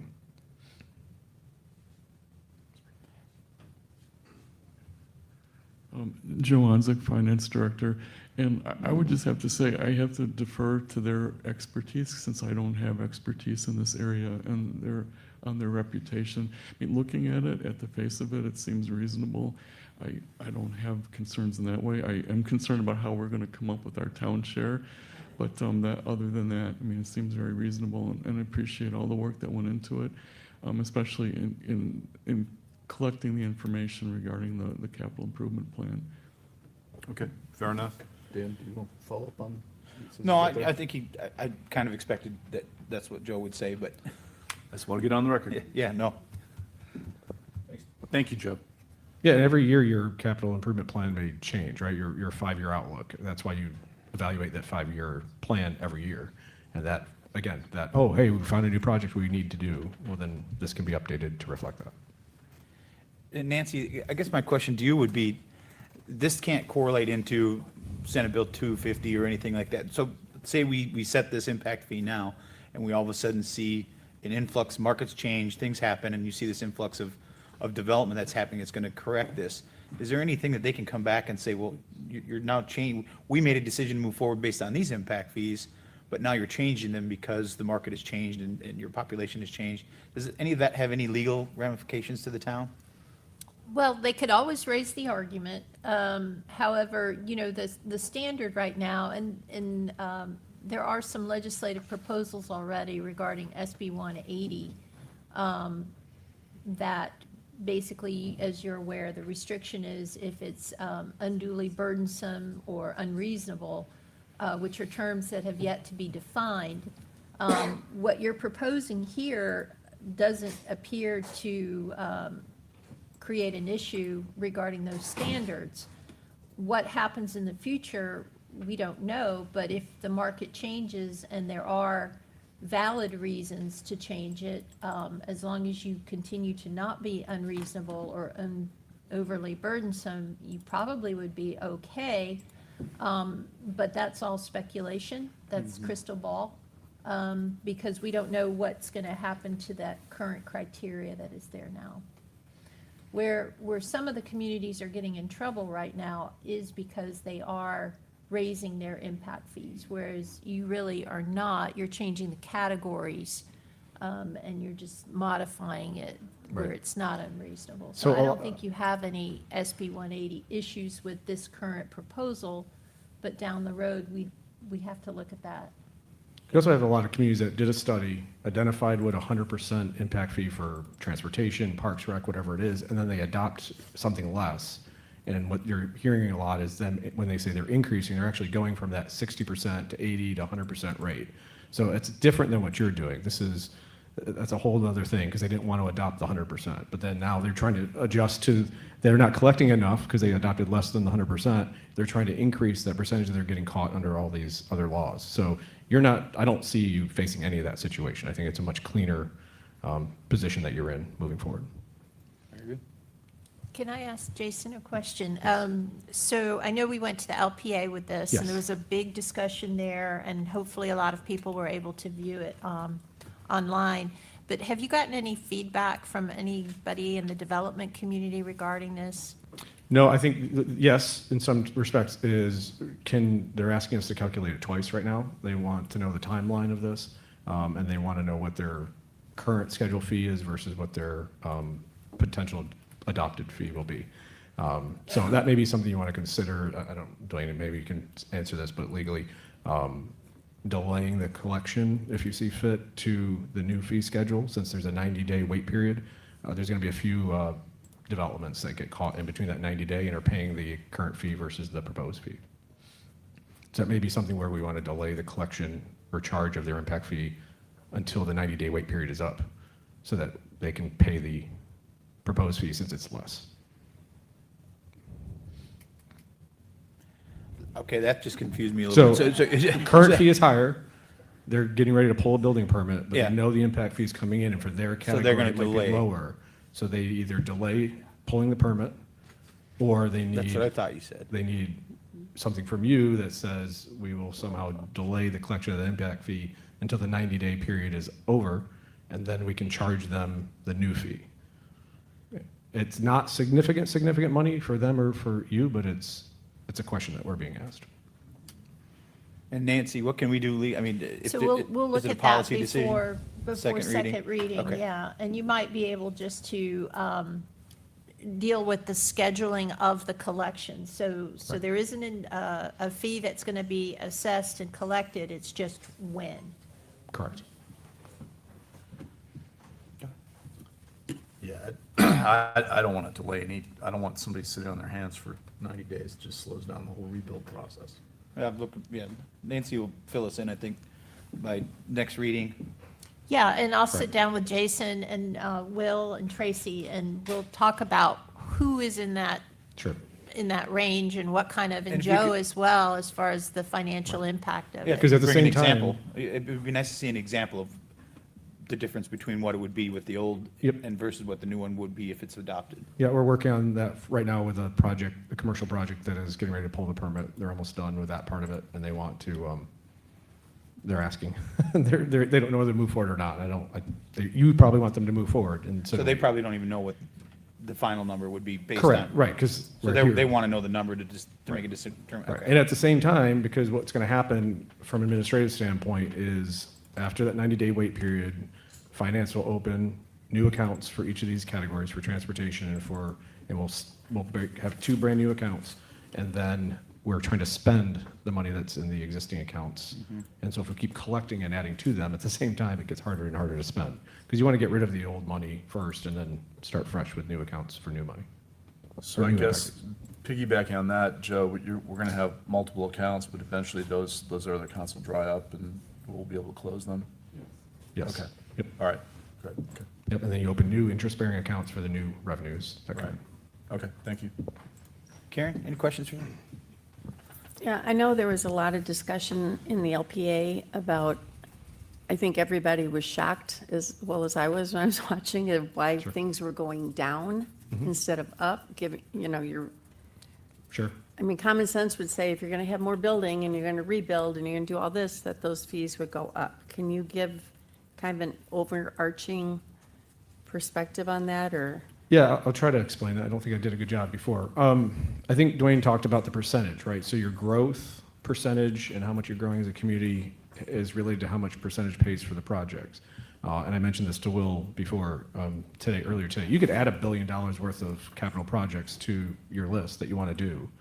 It doesn't mean that growth can pay for all of those, right? So it's got to be a percent share. And what we're doing is trying to do a better job of tying a project that's needed and growth is requiring it, and you're paying for that, rather than, honestly, currently it's, let's come up with projects to pay for with capital, with impact fees. So the other part to that, what you mentioned is, the growth is, it seems like a lot, there's a lot of commercial redevelopment, but percentage-wise, over the next 10 years, it's not like a huge, we're not going from 10,000 people to 50,000 people. It's mostly transient in nature. Our residential growth is typically pretty flat. And previously, there was a negative growth at one point for us. So that's why, it's because it's growth percentage related to that. So it's very, very limiting now than it used to be of what we can spend the money on. And So that's basically by law. By law, correct. That's And- not because we're changing categories or doing Right. anything like that. Right. That's what the law is telling us. Yeah, and you're replacing things. I think you got some grant money to do those. You're replacing infrastructure that is putting back something. We don't want to spend impact fees monies on that. And Dwayne, if you want to add. A couple key words in the Florida Impact Fee Act is that we need to consider, it's like two sides of a coin, need for improvements and benefit. And so, for instance, on the new ferry access points, that's a whole new thing you don't have now. Well, that's going to benefit everybody in the community. So you can't just say, new development, we want you to build all these ferry systems and new ferry access points and pay for it all, because that's more than their fair share. So that's the kind of, you have to think about that. What do you need, and then who's going to benefit? And a lot of the things you're going to do will benefit existing fee payers. So I think the ferry access is probably one of the easiest ones to see, because you don't have that now. So you can't just say new development pay for it all, because then it becomes kind of like exclusionary. You're trying to ask people to pay more than their proportionate share, and the Impact Fee Act is saying no, it's got to be proportionate, and you got to consider not only the need side but who benefits from the improvements. So. Would you say that it's just simple math, that there's more people participating, so your percentage is going to be less? That's why your impacts fee is going to be down just a little bit, but the overall whole is going to be more? Yeah, I think the methodology by which was done to calculate the impact fee itself for each category is updated. So again, we're using today dollars, and I think, Karen, that was kind of your question, but we go to DOT, kind of what was the cost of sidewalks or roadways. Those are all current day dollars that we're using to calculate the capital project cost and estimate that. And moving forward, what does that inflation look like for costs, right? Because everything goes up. But again, the share of new growth has to be equal to what the new growth is, right? So you can't say new growth is going to pay 80% of this when our growth is only a few percentage points. Gotcha. And I also think there's a lot of chatter between impact fees being charged and public benefit. So Correct. if you go to the example of the ferry and like stations, whatever, so as a public benefit, for example, the Arches is putting in their ferry station, but that's a public benefit. How does that affect the impact fees? Well, it won't. And so I think from a term, this in no way will restrict your negotiating ability and analysis of projects, right? Okay. Those are two separate things. Okay. So at the end of the day, Fort Myers Beach is a little bit different, but I've always encouraged communities to let the developer build the infrastructure that they also need, but also benefits the public because it gets done right away, versus, and then get the credit. I mean, honestly, if you never collected a dime of impact fees, you're probably okay because you've given somebody credit Huge and something benefit. was built and something was done, rather than you waiting 5 years to collect to do a project. So there's always, in my opinion, it gives you an opportunity for negotiation with timing and infrastructure. And again, is it a public benefit? Yes. Who's responsible for it? Whose share is it? Can you negotiate that timing with a developer differently than what you would do just sitting back and collecting impact fees? Okay, thank Right. you. It's a tool to So based on It's a Give that, credits. complicated tool. so based on that, I agree with what you said, but based on that, who does that negotiation? Is it town staff with the developer?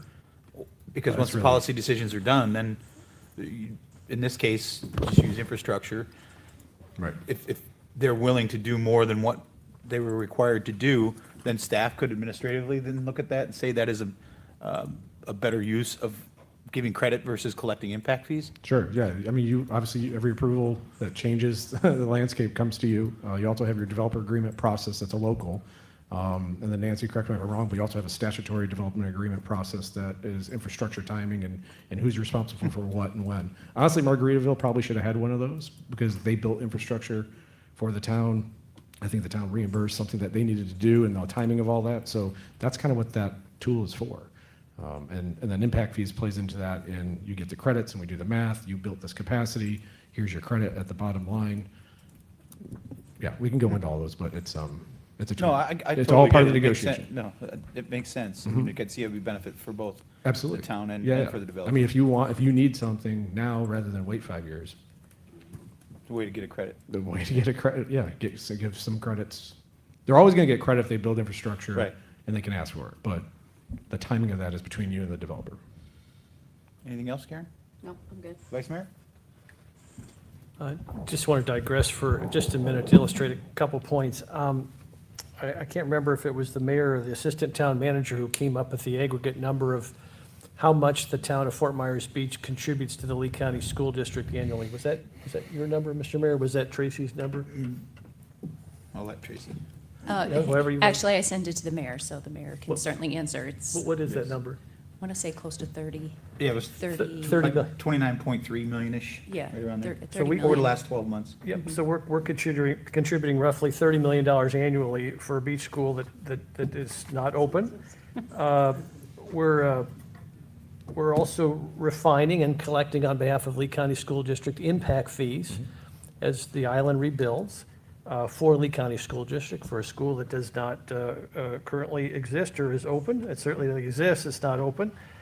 And then to add insult to injury, we've got a school district that's making, allegedly, seems to be, making application to FEMA, a federal entity for disaster relief premised on the suffering and the tragedy here in Fort Myers Beach, getting money and then reallocating that money for other purposes. I just think that's fascinating, given the environment that we're in, how much this community not only contributes to the school as a community, but also contributes financially to Lee County School District. This just, again, is an opportunity to highlight the absurdity of that whole discussion. So I'm hoping on November 5th, the superintendent will come to the mediation with a grasp of that information and an appreciation of that information, and then hopefully work with us to rebuild our beach school. But that's all I've got. Just wanted to clarify a little bit of your synopsis.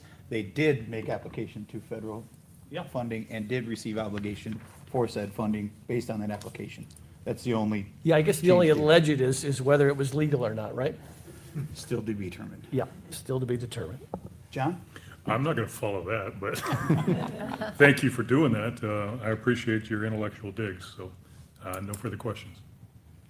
The only question I had, I think I know the answer, but is there any scenario, God forbid, we have to go through another emergency situation to alter the percentage that can be used of impact fees for emergency purposes only? Is there legislatively anything that we can do to, God forbid, we have to do something again where we have impact fees that are sitting there, whether it be borrow against that account to be able to fund something that needed to be done immediately if we didn't have emergency funding to do it? Just curious, just thinking ahead. No. A lot of head shaking, no, I got it. Yeah, in That's the what I back of the figured. Impact Fee Act, there's some specific reporting requirements and things that Joe has to do, and there's limitations that you have to only spend it on, the project-specific kind of reporting, how you spent the money. I would say no. It's very I kinda restricted figured revenue. as much, Yeah. All right. That's all I, We've tried to give you as much flexibility within the guardrails of what the act tells you have to use it. Sure. So, all right, thank you, gentlemen. yep. So this is both study and land development code amendment is part of this ordinance. Okay. Any further discussion or a motion on I think we need public. public comment? Sorry, for the- yes. For the land development. Public comment. Any of you three like to speak on public comment? All right, we'll close public comment. Any further discussion or a motion to move this to the second reading on November 17th at 9 a.m.? So moved. All right, I've got a motion by Counselor King, Second. seconded by Counselor Safford. Any further discussion? Counselor King? Aye. Counselor Safford? Aye. Counselor Woodson? Aye. Vice Mayor Adderholt? Aye. And I'm an aye as well. That motion carries unanimously. Thank you, gentlemen. Next is our administrative agenda. The first thing up is What's Up FMB is seeking an approval for Lanterns of the Island Procession Illumination Parade to be held on November 15th. Dawn, you want to come up and fill us in exactly what it is for those that may not know? Okay, so I did ask them to save the video, if we want to show that. It speaks for itself. Okay. There you go. So this is exactly what I would like to copy and have on our island every year.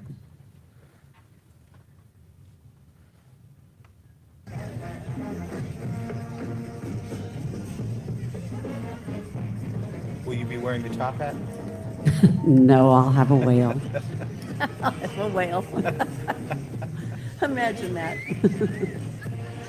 You can see how beautiful it is.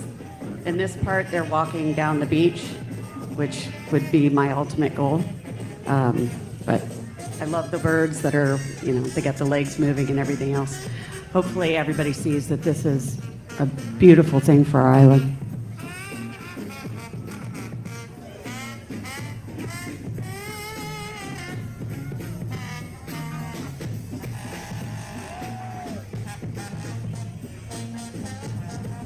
Almost sounds like our tuba player. Yeah. I'm ready for Mardi Gras. Yeah, no kidding. We don't have to watch the whole thing. It's like 45 minutes. I think that's Oh, sufficient, yeah. but All yeah. right. We get the point, yeah. I'm already trying to go to sleep after the preceding discussion. But at any rate, so I'm Dawn Miller. I'm here as president of What's Up FMB. And our purpose is to bring our tourism back to our island and recreate the vibe that we used to have. So somebody brought that parade to my attention, and I couldn't think of a better way to bring some vibrancy back to the island. So in working with the town, LCSO, and the fire department, I'm here today to ask you to approve us to have that parade on November the 15th at dusk. Don, where would it start and where would it end? This year, it is planning to start at Bayside Park, and it's currently slated to go to the, I can't think of the name of the avenue there, but it's between Tuna Skin and what was once the Cottage Bar and Chuckers. Although in my ultimate perfect world, we'd get down to Diamond Head. So, I'm open to whatever the town will allow me to do. This year, it is going from Bayside Park only because that's what I've already asked for. But next year, I think I'm going to try to go from Pink Shell to Diamond Head. Okay. So you're going to go up Old San Carlos, up by Right. the pier, and then down? Right, Down. out to the beach, and then we'll go south. Okay. Any questions for Don? Scott? Not this time. Karen? I just have a clarification to help you. Because there's a lot of comments about, you can't set those off, you can't have, everybody keeps thinking it's a torched parade. It is not a torch parade, it's battery-operated lights. You hold on to these things with a stick, you do not release them anywhere. Am I saying anything wrong, Don? Not at all. No, that's exactly it. In fact, if somebody destroyed my whale that I'm having be built, I'd be yeah. devastated. Because if you have gone to any of these sessions to do this, it is painful. Some people love it. I am not a DIY gal at all. It is painful. Wait a minute, And you can't my- just get these on Amazon? Well, you I'm can, but being you can get little sarcastic. Yeah, lanterns yeah. and they're not anything like this. And I'm telling you, it's painful. As you will see, my painful fish Yeah. in this parade. You will look at it and think it's painful. Yes. Chad, you don't need to come up, just nod your head. You don't have any issues with this environmental side, do you? Or would you like to come up and say something? No. Okay, that's all we needed here. All right. Vice Mayor? I would first of all say extremely cool. Thank you, Dawn, and for your team to put this together. Extremely cool idea. Could you just elaborate a little bit as to how people can participate? I think your colloquy with Karen suggested that a lot of folks make these themselves, but to the mayor's point, can you get certain things on Amazon? And then do you sign up to be part of the parade? How do folks engage in this? Because it's a really cool idea. Thank you, Jim. So we have had a couple of workshops. I also took supplies to the Bay Oaks grand opening for the kids to make them there. I'm going to host a few at Station 31 for those that want to participate. And you can buy the supplies on Amazon for a basic version. We also have artists on the island prepared to make large ones like my whale, much like what you see in that video. Obviously, this is our first year. We're not going to be a big parade, and we're certainly not going to have a lot of the big lanterns. But, every year I think it'll grow. I don't know, I have to add that Rick Lowry Yes, I think he's going to have like 4 people have to carry his. Very It's cool. so big. yeah. He has a very large, I think, 10-foot lantern. So again, Don, for folks who might be watching, what are these, what's the actual name of these type of are they called lanterns, parade lanterns? What do you call them? I believe they might be called Chinese lanterns, and if you go like to a classic Chinese parade, you'll see them, but our version would be more marine animals and island life type things. So also wanted to add that I did do a sign-up sheet. It's free to participate, but it would be nice for us to know who all will be there and what kind of lantern they're bringing, so we have an idea of size and length of the parade. And who do they reach out to communicate their interest in participating? So we have a Facebook page called What's Up FMB, and on there is where I have the actual sign-up link. That's great, thank you. Thank you. Counselor Kane? No questions, but I just want to thank you for your passion, your commitment, and all you do for this island. Thank you. Yeah, it's a very cool idea. I like the spirit of competition with it too. Not that there's any competition on the island, right? Actually, I will say that Rick is already planning his lantern for next year. Well, there you go. No, it's great. Looking forward to it. Thank you. Thanks, Don. All right, any further discussion or motion for approval or denial of the, I guess is it a special exception or just a permit or just the use? What are we looking at here? The events? It's just special event permit. Just a special event permit, right? Yes. Okay, that's what I thought. So I'll move forward to approve the event permit for the illumination parade for What's Up FMB. All right, got a motion by Counselor Woodson, I'll second. Counselor by Secretary Safford? Wow. I gotta have like a jar up here. You know, you do. All right. $1. All right, any further discussion? Counselor Woodson? Aye. Counselor Safford? Aye. Vice Mayor Adderholt? Aye. Counselor King? Aye. And I'm an aye as well. That motion carries unanimously. And next is a resolution of the Town Council of the Town of Fort Myers Beach providing direction to the Town of Fort Myers Beach Charter Review Commission regarding the role of alternates to the commission who were appointed by the Town Council, providing for an effective date. And it says to refer to Councilmember Safford for further explanation. And would you like to start by giving the legal reason we're doing this? Well, it's really more of a logistical, in order to keep the, first of all, let me state, but that you don't amend your charter every year. So any potential amendments to the charter and the review is a very serious thing, because it gets to the heart of how the town of Fort Myers Beach functions as a local government. And your charter required you to appoint, I believe it was 5 people to serve on that. You had more people interested, and so you basically selected 2 additional individuals to serve as alternates. They did have their first meeting, and they're very enthusiastic and rolled up their sleeves, and they're ready to get to work on reviewing the charter. But there was some uncertainty as to what the role of the alternates would be. And there was some follow-up discussion as some options that they could. And in your resolution is where we put what the options were. Just Yeah, give me a just moment. to add that, well, first of all, as Nancy said, what a great group. Jim Dunlap's the chair, Brian Thomas is the co-chair, a lot of enthusiasm. So when we go through this charter review process, after 10 years, some things change. So basically, the charter review is to do big things that will require a referendum that are permanent. In other words, they may decide that, it's not council at large, there's 5 districts, it's big stuff like that. But as we're reviewing the charter, things like this come up that can be taken care of with a resolution or with an ordinance. So this was one of the first things we found. There was really nothing codified of how we handle the alternates. So this is, we're gonna meet the second Tuesday of every month up until April. And by then, hopefully, they'll have big referendum items. But in between the first meeting and in April, I'm sure they're gonna uncover things that have changed over the last 10 years that don't necessarily need a referendum.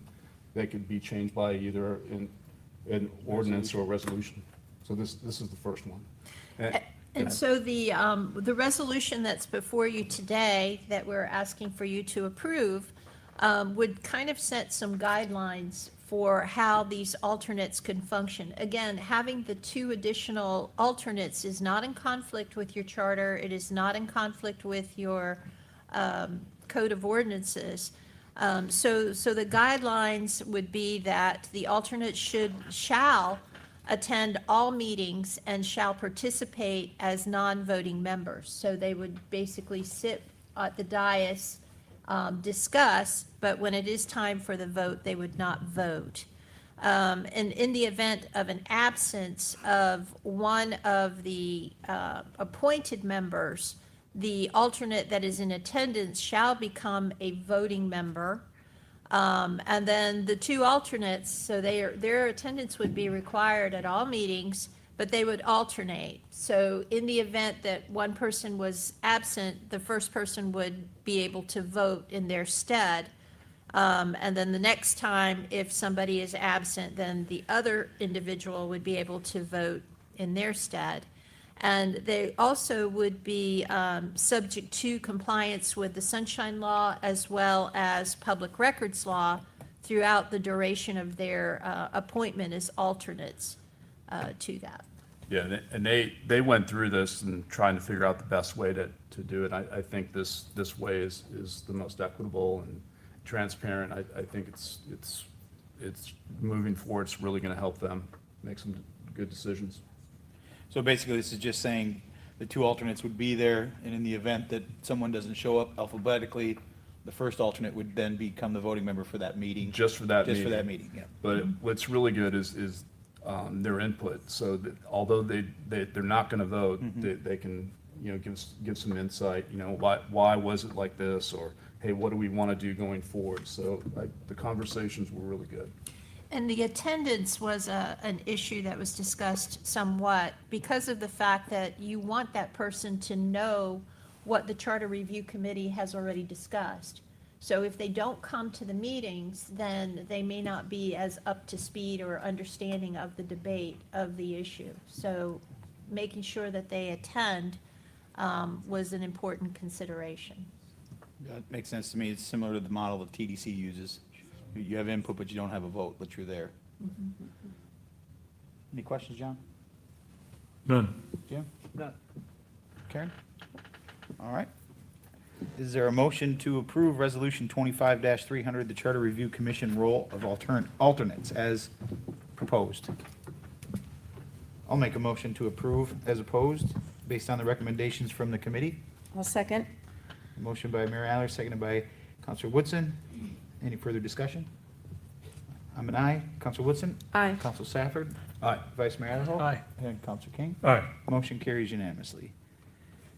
Next is Resolution 25-301. This is a resolution of the Town Council of the Town of Fort Myers Beach, Florida, approving a supplemental task authorization number 1 with Access Infrastructure LLC in an amount not to exceed $280,000 to provide technical support, GIS, and special project management for the 2025-2026 fiscal year effective October 1st, 2025, authorizing the town manager to sign the agreement, providing for severability and providing for an effective date. Will? Thank you, Mr. Mayor. Really nothing more to add to that language, just that this is a supplemental task authorization to Access to provide some more services to us, to help us with our permitting, planning, comprehensive plan development, LDC work, et cetera. Frankie can, if you have more questions, I would defer to the Community Development Director. Okay. Counselor Safford, any questions for Frankie or Will? As always, is the money there? Is it budgeted? And where's it Yes. coming from? Yes, so if Joe, if you want to add more, but I think the answer is yes, it's there. It's already in our building. Yeah. In our building fund, yeah. Okay. Frankie has already coordinated with the Finance Director on that. That was my main question and always will be. Thank you. All right. Counselor Woodson? I have none. Vice Mayor Adderhold? None. Counselor King? Counselor Safford took care of mine. Yeah. That was, I think, everybody's question. All right. Any further discussion?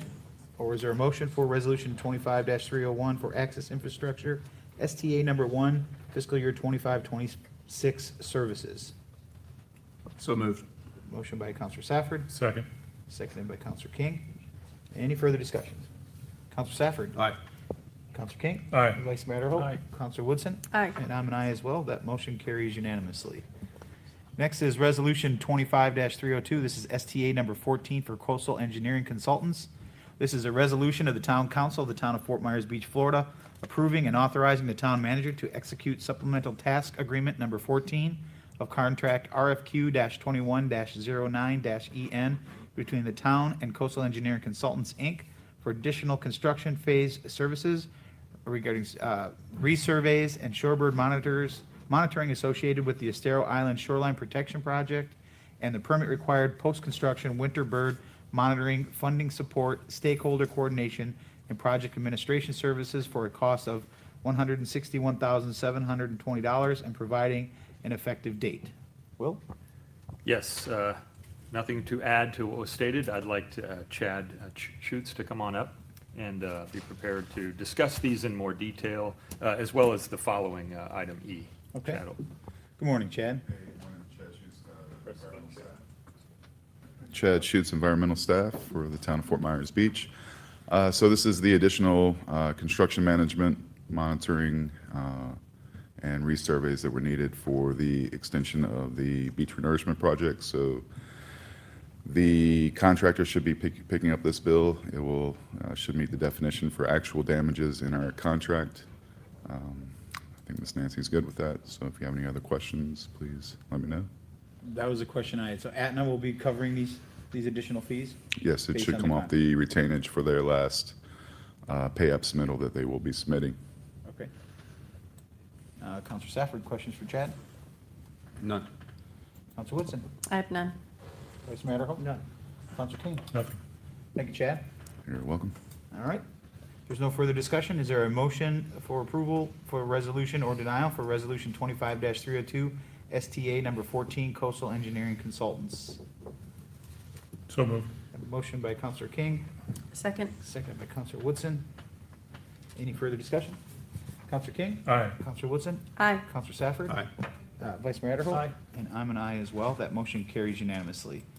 Next is Resolution 25-303. It's ITB-25-02-EN, change order number 1 for dune planting project.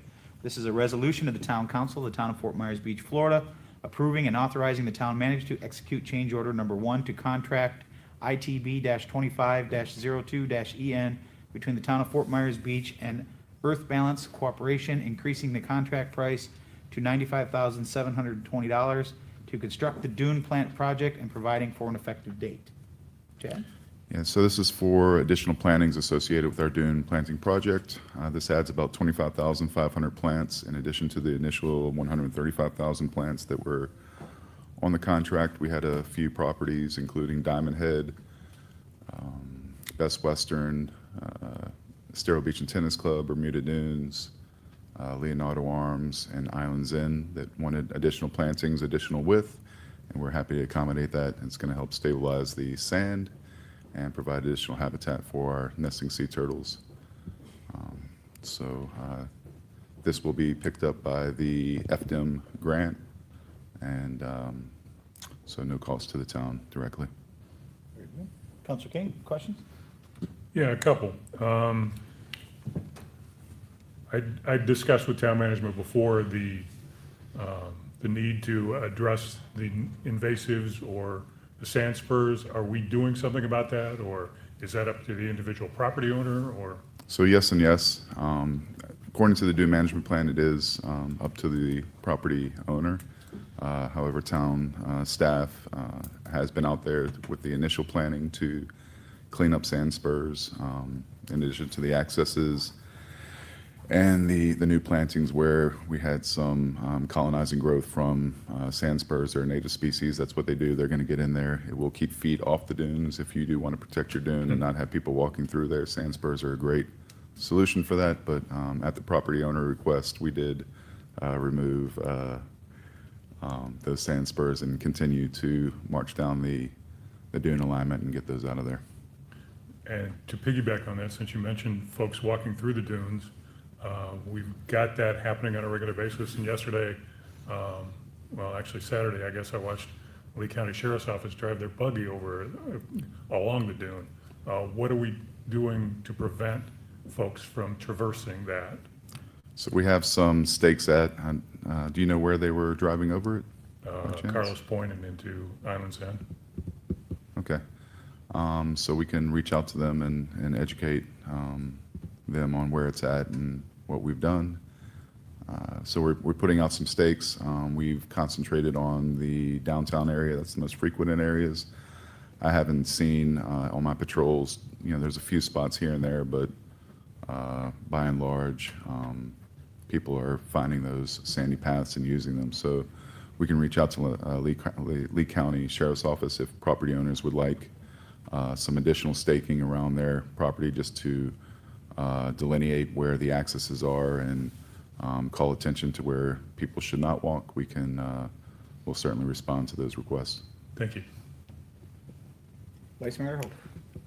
Chad, you weren't here earlier when I was praising you. I heard you. Thank you. For 160,000 plantings, which is what we talked about earlier, but just doing my simple math here, I have 130,000, which you referenced just a second ago, and then you want to potentially add with this provision 25,000. So that gets us to 155,000. So is there some kind of a controversy, a scandal going on with these plantings? How come we're not at 160,000? I thought we were 135 and 25. So 135. So that Yes, gets sir. us to 160,000. So, Yes, so sir. the 135 has already been planted, is that fair?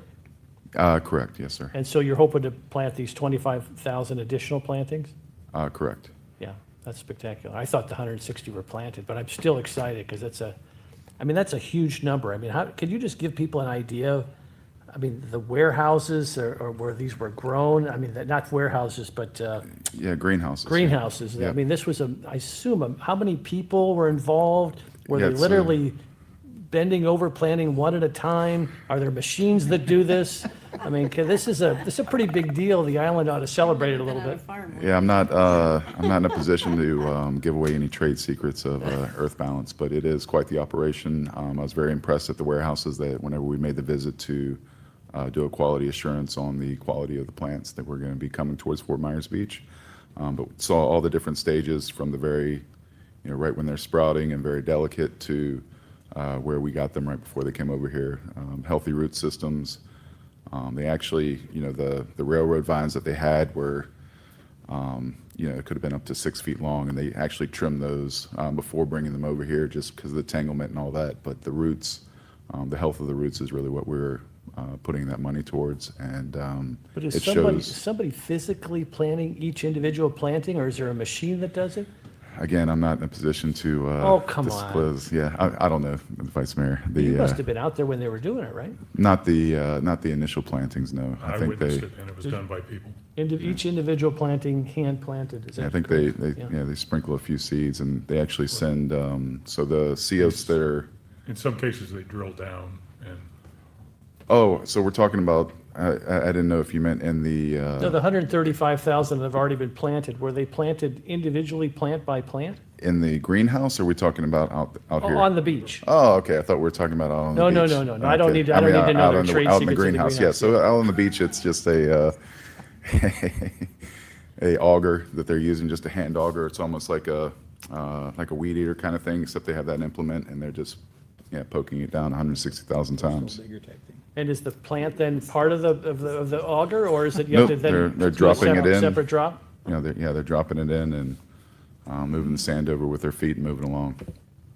That's a lot of plants. It is. Yeah, that's tremendous. I mean, I think I heard a lot of skepticism from some of our glass half-empty folks. We have a reservoir of constant critics, that somehow this sand would all go away because we wouldn't do any plantings. And it seems like this is a massive piece of the beach renourishment plan, because you had said, and I'll just say it again, or have you say it again, because I think it's important for people to think about this, but the plantings not only do the obvious thing by being a plant and helping retain that sand, but they also potentially, when it's windy, collect the sand and help build the dune, the dune, and then the plant continues to grow higher, so preserving that dune and creating a more of a emergency berm. Do you want to I just think it's really interesting, just talk a little bit about that, because I think it's a big part of this planting process.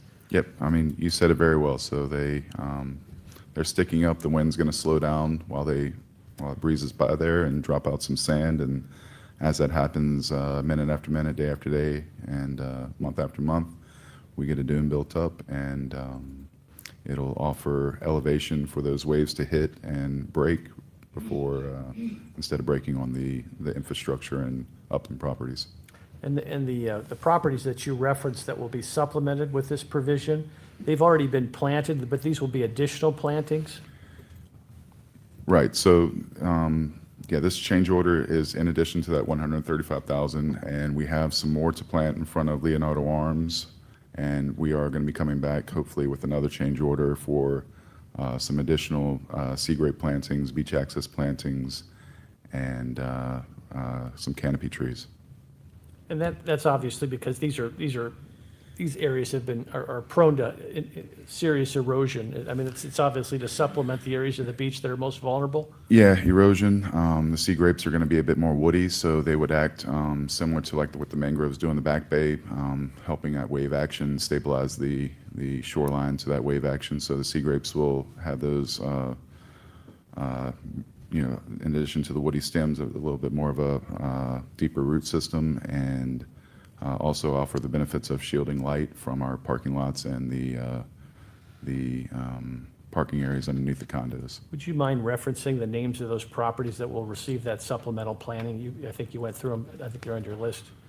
So we have Best Western got some, Diamond Head, Leonardo Arms, Estero Beach and Tennis Club, Bermuda Dunes, Islands End, Newton Park. I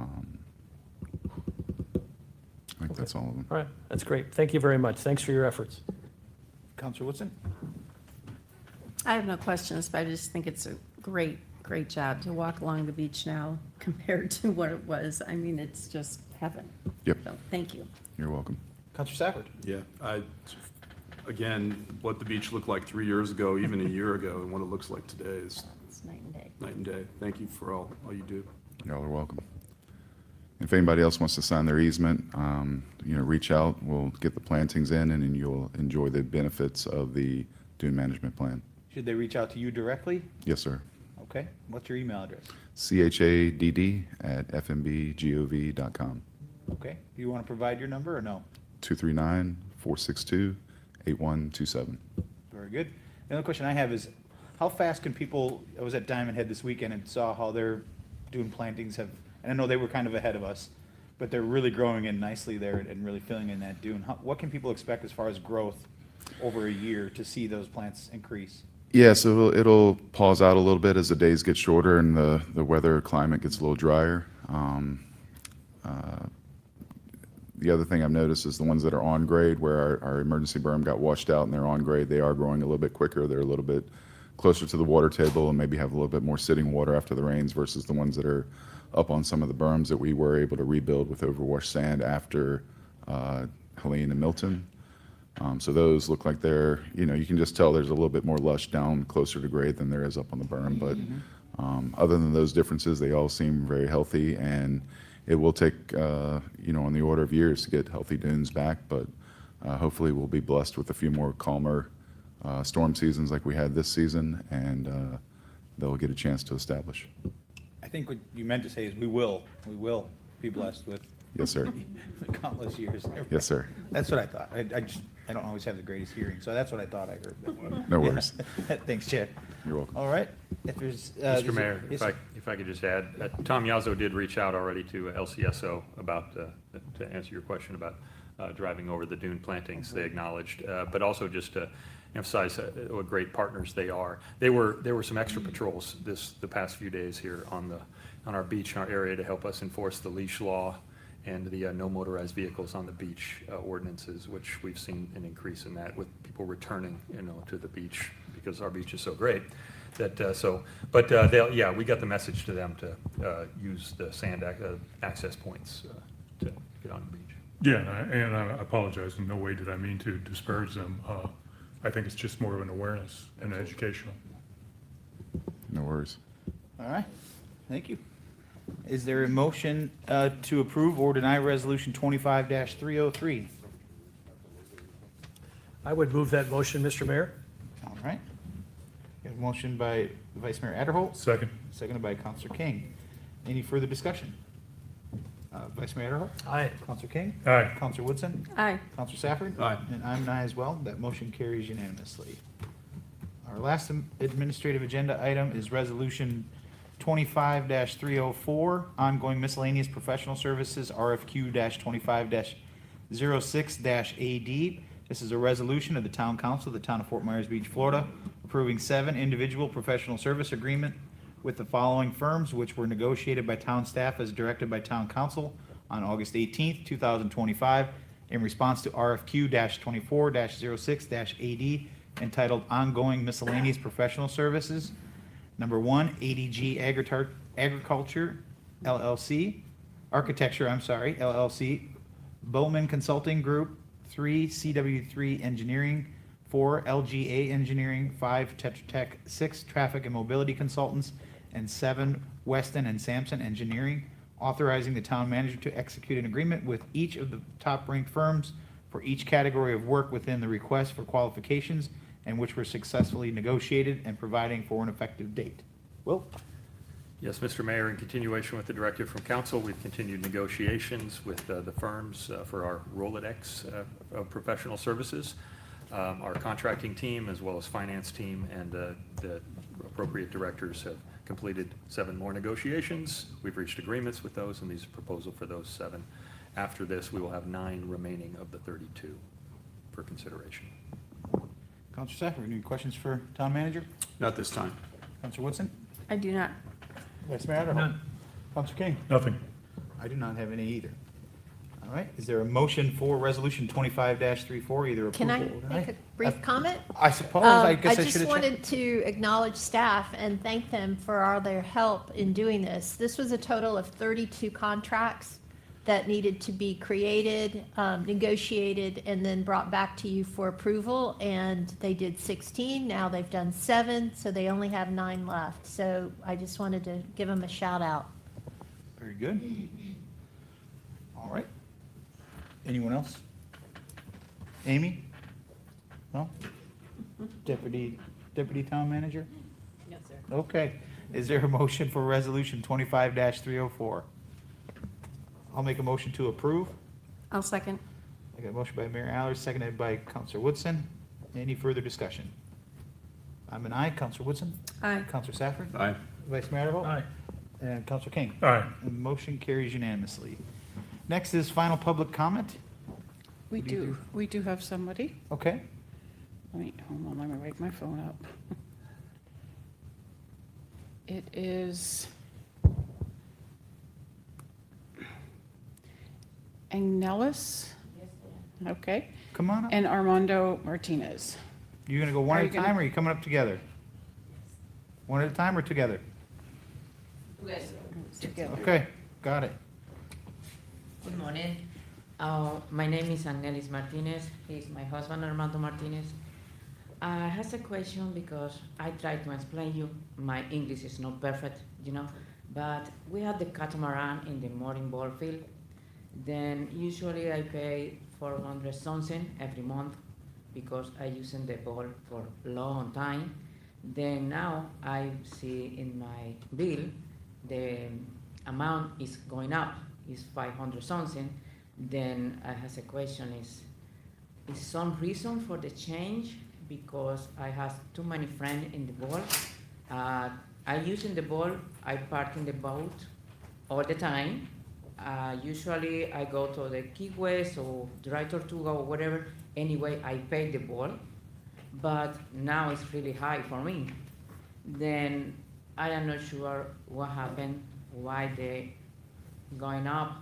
No, it's $20, no, it's $30, it's $100 something for every month. Then I am not sure if you have some reason or I don't know what happened, because I think right now Fort Myers Beach have the more high rate in all this area because I go for many different places and right now, for example, it's in Key West, it's 25. Then right now, when I see the rate in the website, the last Saturday is 410, and today is 532 or something. Then I am not sure. In Naples, it's really high too, you know? Then because yes, in Naples, many people not using the ball because it's very high, the price.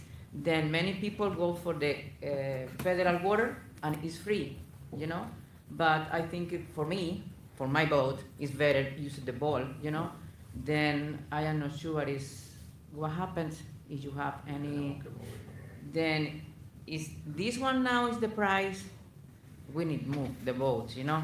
Because anyway, I pay the ball. Using the ball or not using, I pay because I want to keep the ball for my boat, you know?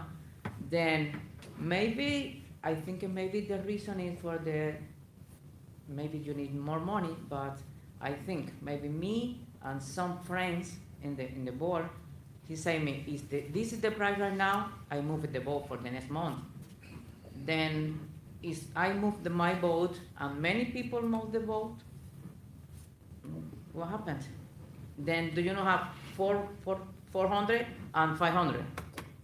You lost the money for, I don't know, if you have any reason. More money for the insurance, more money for the ball, for money. Anyway, I pay for the park in my car. I usually not you. park in my car because. Thank you. sorry. We'll have one of the staff members get with you. I'm sorry? One of our staff members will be able to, well, can we have someone meet with them to fill them in as to what Yes. the changes were? Okay. They will meet with you to Okay. discuss, okay? Okay. Thank you. Thank you for your time. You're welcome, thank you. Anyone else? Jennifer Rusk. Jennifer? Hi, good morning, Jennifer Rusk, resident. I just wanted to, I heard Mr. Nussbaum from MRF come and speak about, give the MRF report, which was amazing. But I just needed to come in and clarify something with the budget. The money, there was a vote, it was, I believe, 6-1, to allocate some of the money from our budget to go towards other things. It wasn't specified that it would be trees, so there wasn't a vote yet for that. But after that vote and after the MRF meeting, I did speak with one of the contributors who said, no, I really would like all that money that we gave to go towards the children's books. I reached out to Joe, asked him for a printout so I could look at those checks, and the money at the bottom was allocated for those children's books. So we just wanted to let you all know, to be determined. I think MRF needs to have another discussion on that, and that's it. Thank you. Thank you, Jennifer. Anyone else? That will close public comment. Town manager items. Thank you, Mr. Mayor. A few things to discuss or inform the council about. So FEMA final submission, FEMA CAV final submission was Friday, October 17th. I'd like to commend Dr. Kohler and the rest of the staff for getting us to that point very well and very judiciously. They got a lot of work went into each and every one of those submissions, and they did meet the suspense. We're waiting for FEMA to provide the final response to those submissions. It's a little slow now because there were some impacts of the shutdown on the FEMA staffing. So it's a little slow, don't know exactly, we don't have a timeline in that response.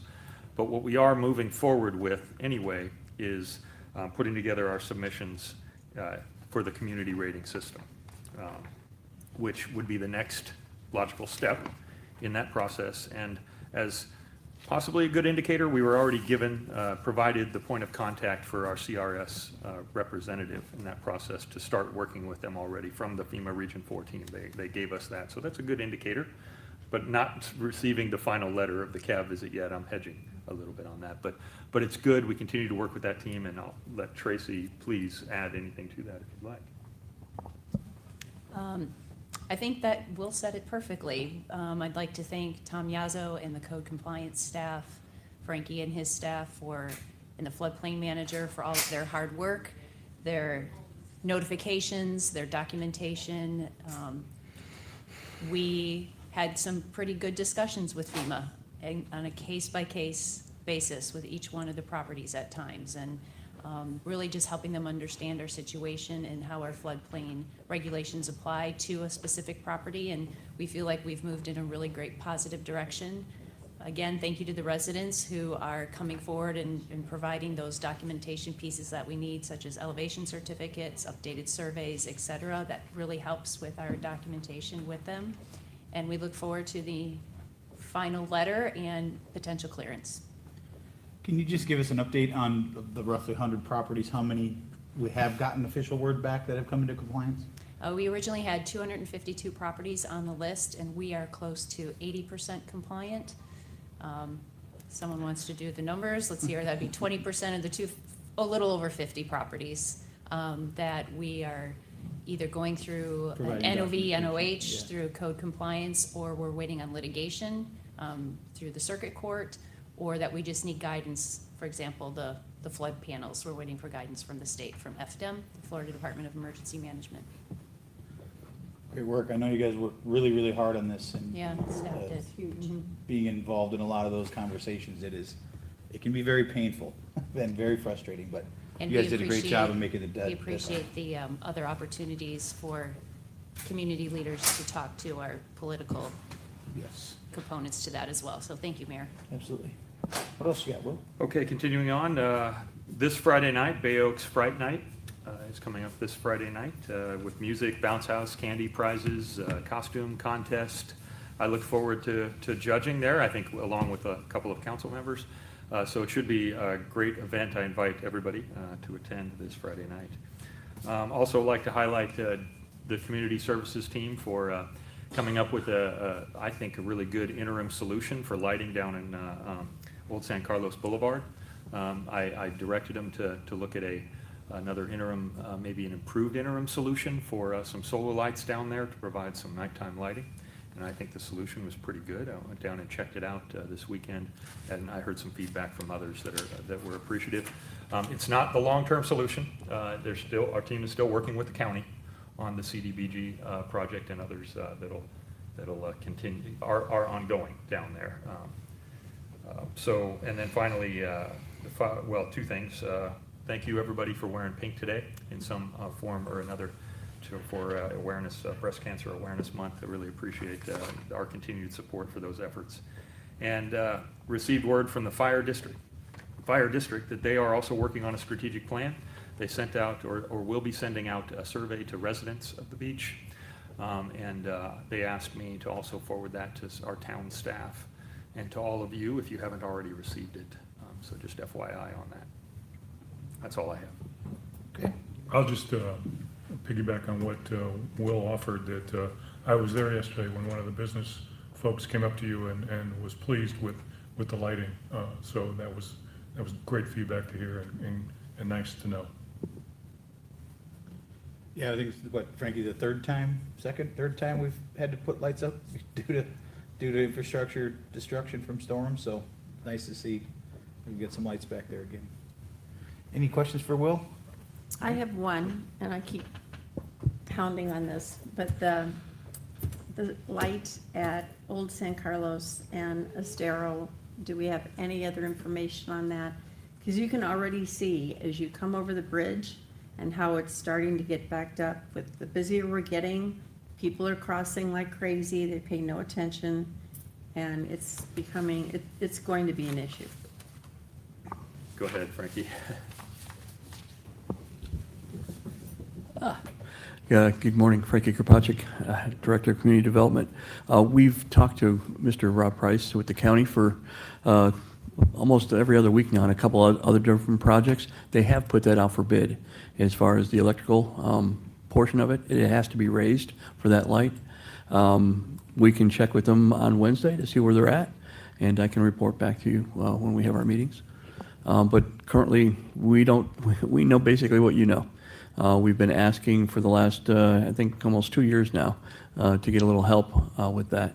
And we were promised such, and so we'll just have to see where they're at. I'll discuss with Dave Horner this week as well. If I can piggyback on your question, the chances of that being up and running by season now is probably slim to none. Could, when we talk with Mr. Harner, look at possibility getting the temporary lighting solution as opposed to having to hire a crosswalk? I mean, they did a great job, but it was still very inefficient. If it's possible to be able to get some sort of temporary, sunbelt or whatever, those lights that you could put out there that are temporary, to be able to use at least during season, to be able to help mitigate that traffic. Because I think Councilor Woodson's right. You're starting to see the backup of traffic coming up the bridge because of the pedestrian crossings there. There's no light or no control there. So if we could talk to Dave about that, that'd be great. Will do. Thank you. Any other questions for Will?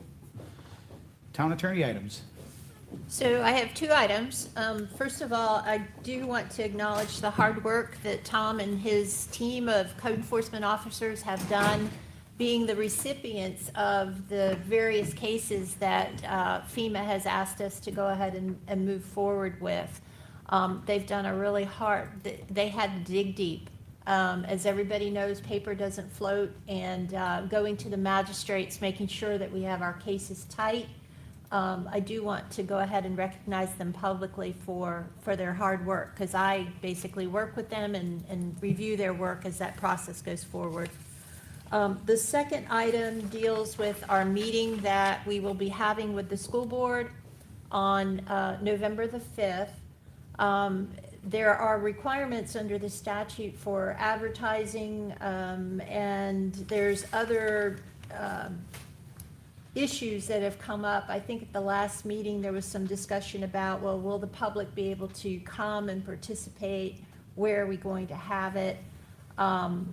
We didn't have, let me back up a little bit. The school board, through their attorney, has made several requests to us as far as changing the location. We were not authorized by you to deviate from that, and we did have some advertising deadlines that we wanted to make sure that we adhered to. So the advertisement has gone out today, and the meeting will take place here at Fort Myers Beach. The school board, of course, is not really pleased with that, and concerned too with how the meeting is going to proceed, making sure that everybody has the opportunity to discuss and hopefully making some type of resolution and working out what our conflicts are. With that said, the idea of using a facilitator was raised, and Becky and I both encouraged that. We wanted to go ahead and get your approval to do that. An individual who was not opposed to by the school board is Derek Rooney. Derek Rooney is an attorney with Gray Robinson. He also serves as the city attorney for Bonita Springs, which gives him, I feel very comfortable knowing that he understands how local government works. He also understands how school districts work. So he would be a great person to be a facilitator for us. There is an issue of costs. I don't think it's going to be significant, but significant is in the eye of the beholder, of course. I believe Derek used to serve at one point as town attorney here. He did. And he currently serves as the attorney for the Lee County Metropolitan Planning Organization. That is correct, and he's also been a mediator for us in a dispute that we had earlier, well, I guess a couple years ago, involving a vendor shortly after Hurricane Ian hit. So I would strongly recommend Derek to serve in that capacity, and I just wanted to get your approval to do that, simply because we don't really have any authority to make decisions on your behalf outside of a public meeting. I know Will has been very involved with Becky working on these issues. The hot buttons seem to be, are we going to make opening statements? How is that going to work? Because typically in a mediation, the parties separate, they go into different rooms, the mediator goes back and forth. This is more of a conflict resolution, which is, I believe, intended to be more of an open discussion, but somebody needs to kind of maintain some decorum, because at this point, it seems that we are pretty polarized. I think Derek would be an excellent choice. So a couple things. First of all, to Will, Tracy, Nancy, and Becky, thank you for standing firm that this be the location. We all, up on this dais, as well as many parents and concerned citizens, have made the extremely long drive out to Lee County School District headquarters numerous times for long meetings that have at least initially bore fruit, but recently over the last year have not borne any fruit. So for them to come here in our brand-new town hall, I think is excellent, and we will welcome them and be gracious to them. I have no problem with a mediator, but I would suggest this, Nancy, as you discuss sort of process with the Lee County School District, and I'll just speak for myself on this. I would like to see the superintendent be able to go first, because I can sit here today and honestly say publicly that I really don't know what her position is about the Fort Myers Beach School. Clearly, the lack of activity has indicated a less than favorable response as far as we are concerned. But if they have a long-term vision for the school, if they have a plan for the school, I think that's a great way to start off the discussion, because for whatever reason, having watched all of this unfold over the last 3 years, I've not heard the newly elected superintendent definitively opine on what her position is on behalf of the administration. I've heard lots of individual elected school board members, some of whom have been very gracious. I've yet to hear the superintendent articulate what her vision and/or plan is for the Fort Myers Beach School. So for her to start off, it might answer a lot of our questions, may solve problems, trying to give her, again, the benefit of the doubt. I just think that would be helpful for everyone, not just the council, certainly for myself, but for the ad hoc committee and the parents and all the rest of the community, to hear our elected superintendent just give her vision and/or plan or philosophy for the beach school. Then we can kind of work from there, because it's difficult to mediate a process where we really don't know what the foundational principles are for one of the parties who's involved in mediation. We know what our position is. We've been very clear on that. So if you could talk to the mediator and/or the school district, it might be nice to start that way, respectfully, because I can sit here today and tell you that aside from sort of an abdication of responsibilities, I still don't know what this elected superintendent's position is. And so I think that might be a nice way to start. Give her that opportunity. It's my thoughts. I would support that. Okay, I can definitely take that. That's the type of feedback that we would like, working with Mr. Rooney and also with the school board's attorney. Will, I'll defer to you if you have any more that you want to add. Sorry, one more quick thing. I'd like to facilitate a process where at some point the public, particularly the ad hoc committee, the parents of the school children and the members of the ad hoc committee, have an opportunity at some point in the process to articulate their thoughts and concerns. In a perfect world, it'd be great for the public to have that opportunity as well. But if we're limited on time or process, at a minimum, have those ad hoc committee parents have an opportunity to chime in as well. That was actually one of my questions. Is this open to the public? And if so, what time does it begin and how does this? It is a public meeting, so yes, it is open to the public, and we do believe that they have the opportunity to comment. How many members of the public are going to come? I don't know. We do have to maintain order and the decorum of the meeting, which is why, again, having the facilitator there will assist in that regard. The school board, they have, as far as public comment, and the mayor, you know this, how they have a tiered process depending on how many public comment requests are made. That determines the duration of time that each individual gets to speak. So those are, I don't think at this point we can really make a decision regarding that, or I can take feedback from you. How would you propose managing that? Because at the end of the day, it's probably going to be you know, you may want one thing, the school board may want another. Again, that's why we have the facilitator there to try to come up with some type of reasonable process. Just to clarify Counselor Woodson's point, it is, just for folks who might be listening, it is 1:00 PM on Wednesday, November 5th, here at the Town Hall meeting. Again, to your point, it's open to the public. Not sure exactly what public comment will look like yet, but certainly open to the public.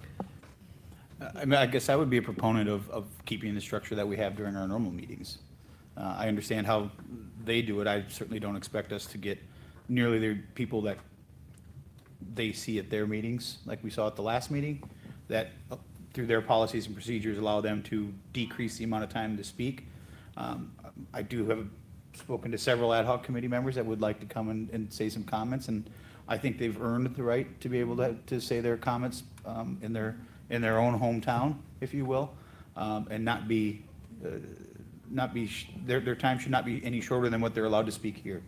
Okay. That would be my preference. That's good feedback for me to take forward. I don't have anything to add to what Nancy said. I agree. The cost, I think, Will, you just said, first they said that we would split it, but now apparently that's changed. Is that correct? No. No. Their most recent response indicates that they would cover the cost if we do it at a different location for the mediator, or for Mr. Rooney, if that was agreed upon by them. If I don't agree with that, and Mr. Mayor and Council, my recommendation would be, it's within the amount you authorize me to stuff, then I would be willing to cover that cost to have it here, if that's something that they won't. Well, I think out of, to use some of their terms, out of fiscal responsibility, I think it would make the most sense, at minimum, for both sides to split it. Yes. Understood. I agree.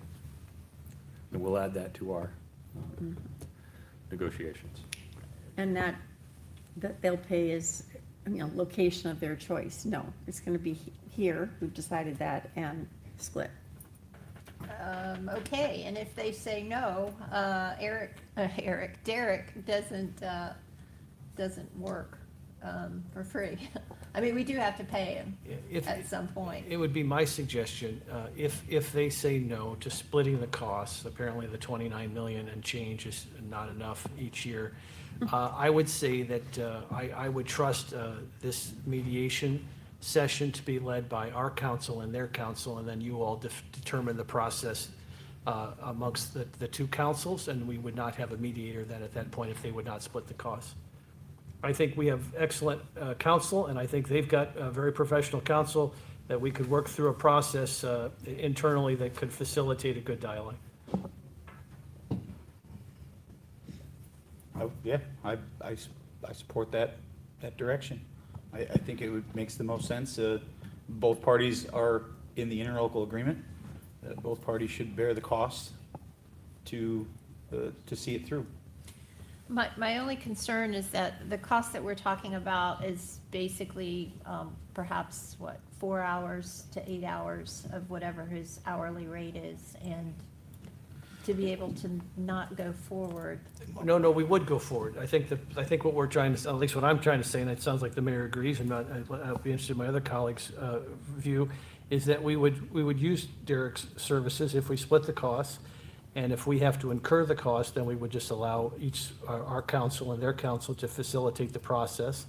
And I don't think it's the money at this point. I think it's the principle involved for the town to have to incur the cost of the mediator for a process that we would rather not even be going through. And because they've been negligent in with respect to their obligations, I think it's more of a matter of principle. You're right, and in the big picture, it's not a significant cost, but it's a matter of principle. I think it would be hard for me to support paying for that out of. Again, it's okay to split the cost, but. So what I'm hearing is that we are okay, and maybe a formal motion by the town council to work with Derek, and then on the 5th, discuss the payment. Here's the motion I'll make, Madam Town Attorney. I would move that the town council approve the location of the Fort Myers Beach Town Hall on November 5th at 1:00. We would also approve the use of a mediator if it can be agreed on beforehand, that both sides would split the costs.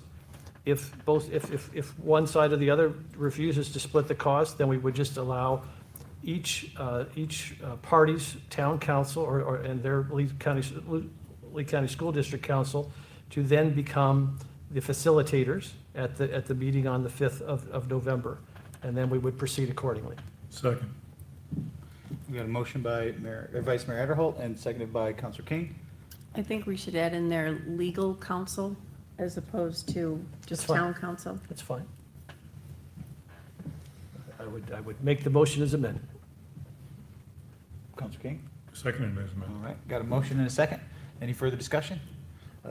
Vice Mayor Adderholt? Aye. Councilor King? Well, I will just say that the onus should be on them. I mean, they're the reason we're in this situation as it is. So, yeah, I just find it very sad and pathetic, actually.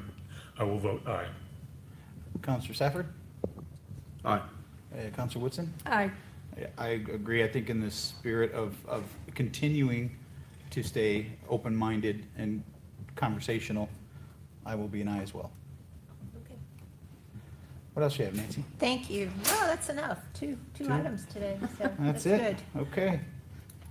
Just as a reminder, there will not be a shade meeting at 3 o'clock as was originally planned, correct? Correct. Okay. Council member items and report. Councilor Safford. Thank you, Mr. Mayor. Following up on the Charter Review Committee, they had a question and potentially next month a request. They want to know if there was any funds available for the Charter Review. They've talked about perhaps doing a survey island-wide. They've also talked about maybe doing a partnership with one of the local universities with their government classes to get some young input, young eyes, maybe a professor or two to give some input. I know a number of towns have done this. They've done a partnership with local colleges. So the question, I guess, my first question to Joe, is there a budget available or monies available for the Charter Review?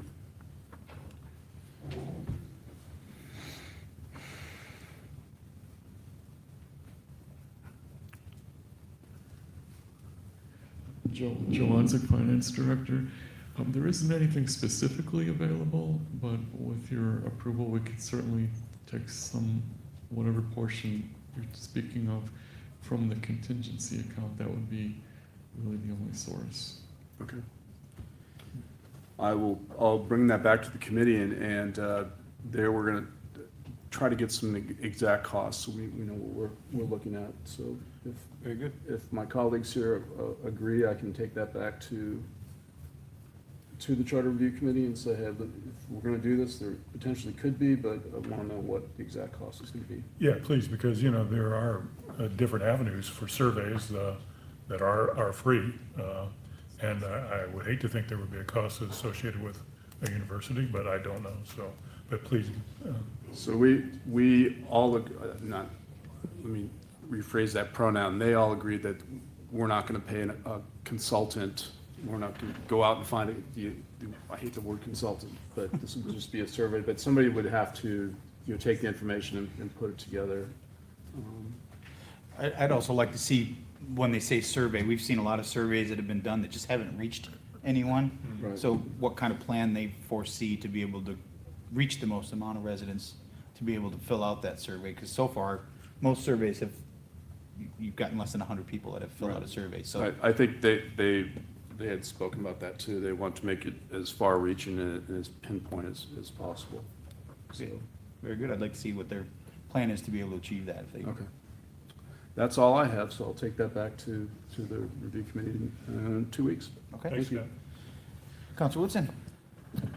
Just a couple quick things. So Fright Night on Friday night, I get to be a judge again. I'm so excited I was asked. I've done this in the past. It's really, really fun with these kids. So bring on those costumes, guys. This would be great. The other thing I just want to comment on is Dawn Miller and her tireless work that she has done to get people back into our community, to literally participate, spend money, get the word out. I mean, she was instrumental in creating this 501c3, What's Up FMB. Every time you go to one of those meetings, I mean, there's probably 30-plus people and businesses there representing and doing things. She is probably, you know, she's a good friend of mine, I will say that, but she's probably one of the most creative people that I've ever seen. And the ideas that she comes up with and the hard work. So I just say, we are so lucky to have Dawn and Mike in this community. Very good. Anything else? Nope, that's it. Vice Mayor Holt. Beautifully said, Karen. I have nothing additional to add. Councilor King. Just a couple items. I chaired the Lee County MPO on Friday. The Lee Tran representative had an update that I already shared with town staff, but I'd like to let you and the public know that the FDOT SR 865 project on Fort Myers Beach related to 2 bus stop pull-offs continues to progress. The traffic signal on Fifth Street is now activated. The yield to bus signage has been installed, and buses are no longer on detour. Delivery of new shelters for the 2 stops to be located in front of Margaritaville and Crescent Beach Park is expected by the end of the month, with installation to follow. They will also be opening the new bus pull-off at Main Street and San Carlos Boulevard by the end of October. Also, today begins, as a member of the Board of Directors of the Florida League of Cities, today begins Florida City Week. I'll try to get more information to our PIO to disseminate to the public, but it's a time for municipalities to foster civics education, collaboration, volunteerism, and more. So that's all I have. Thank you. All right, thanks, John. Just a couple of things. If you didn't get them, you know, FPL sends us stuff all the time, either via phone or via email. If you missed it, I did get a call at the end of last week.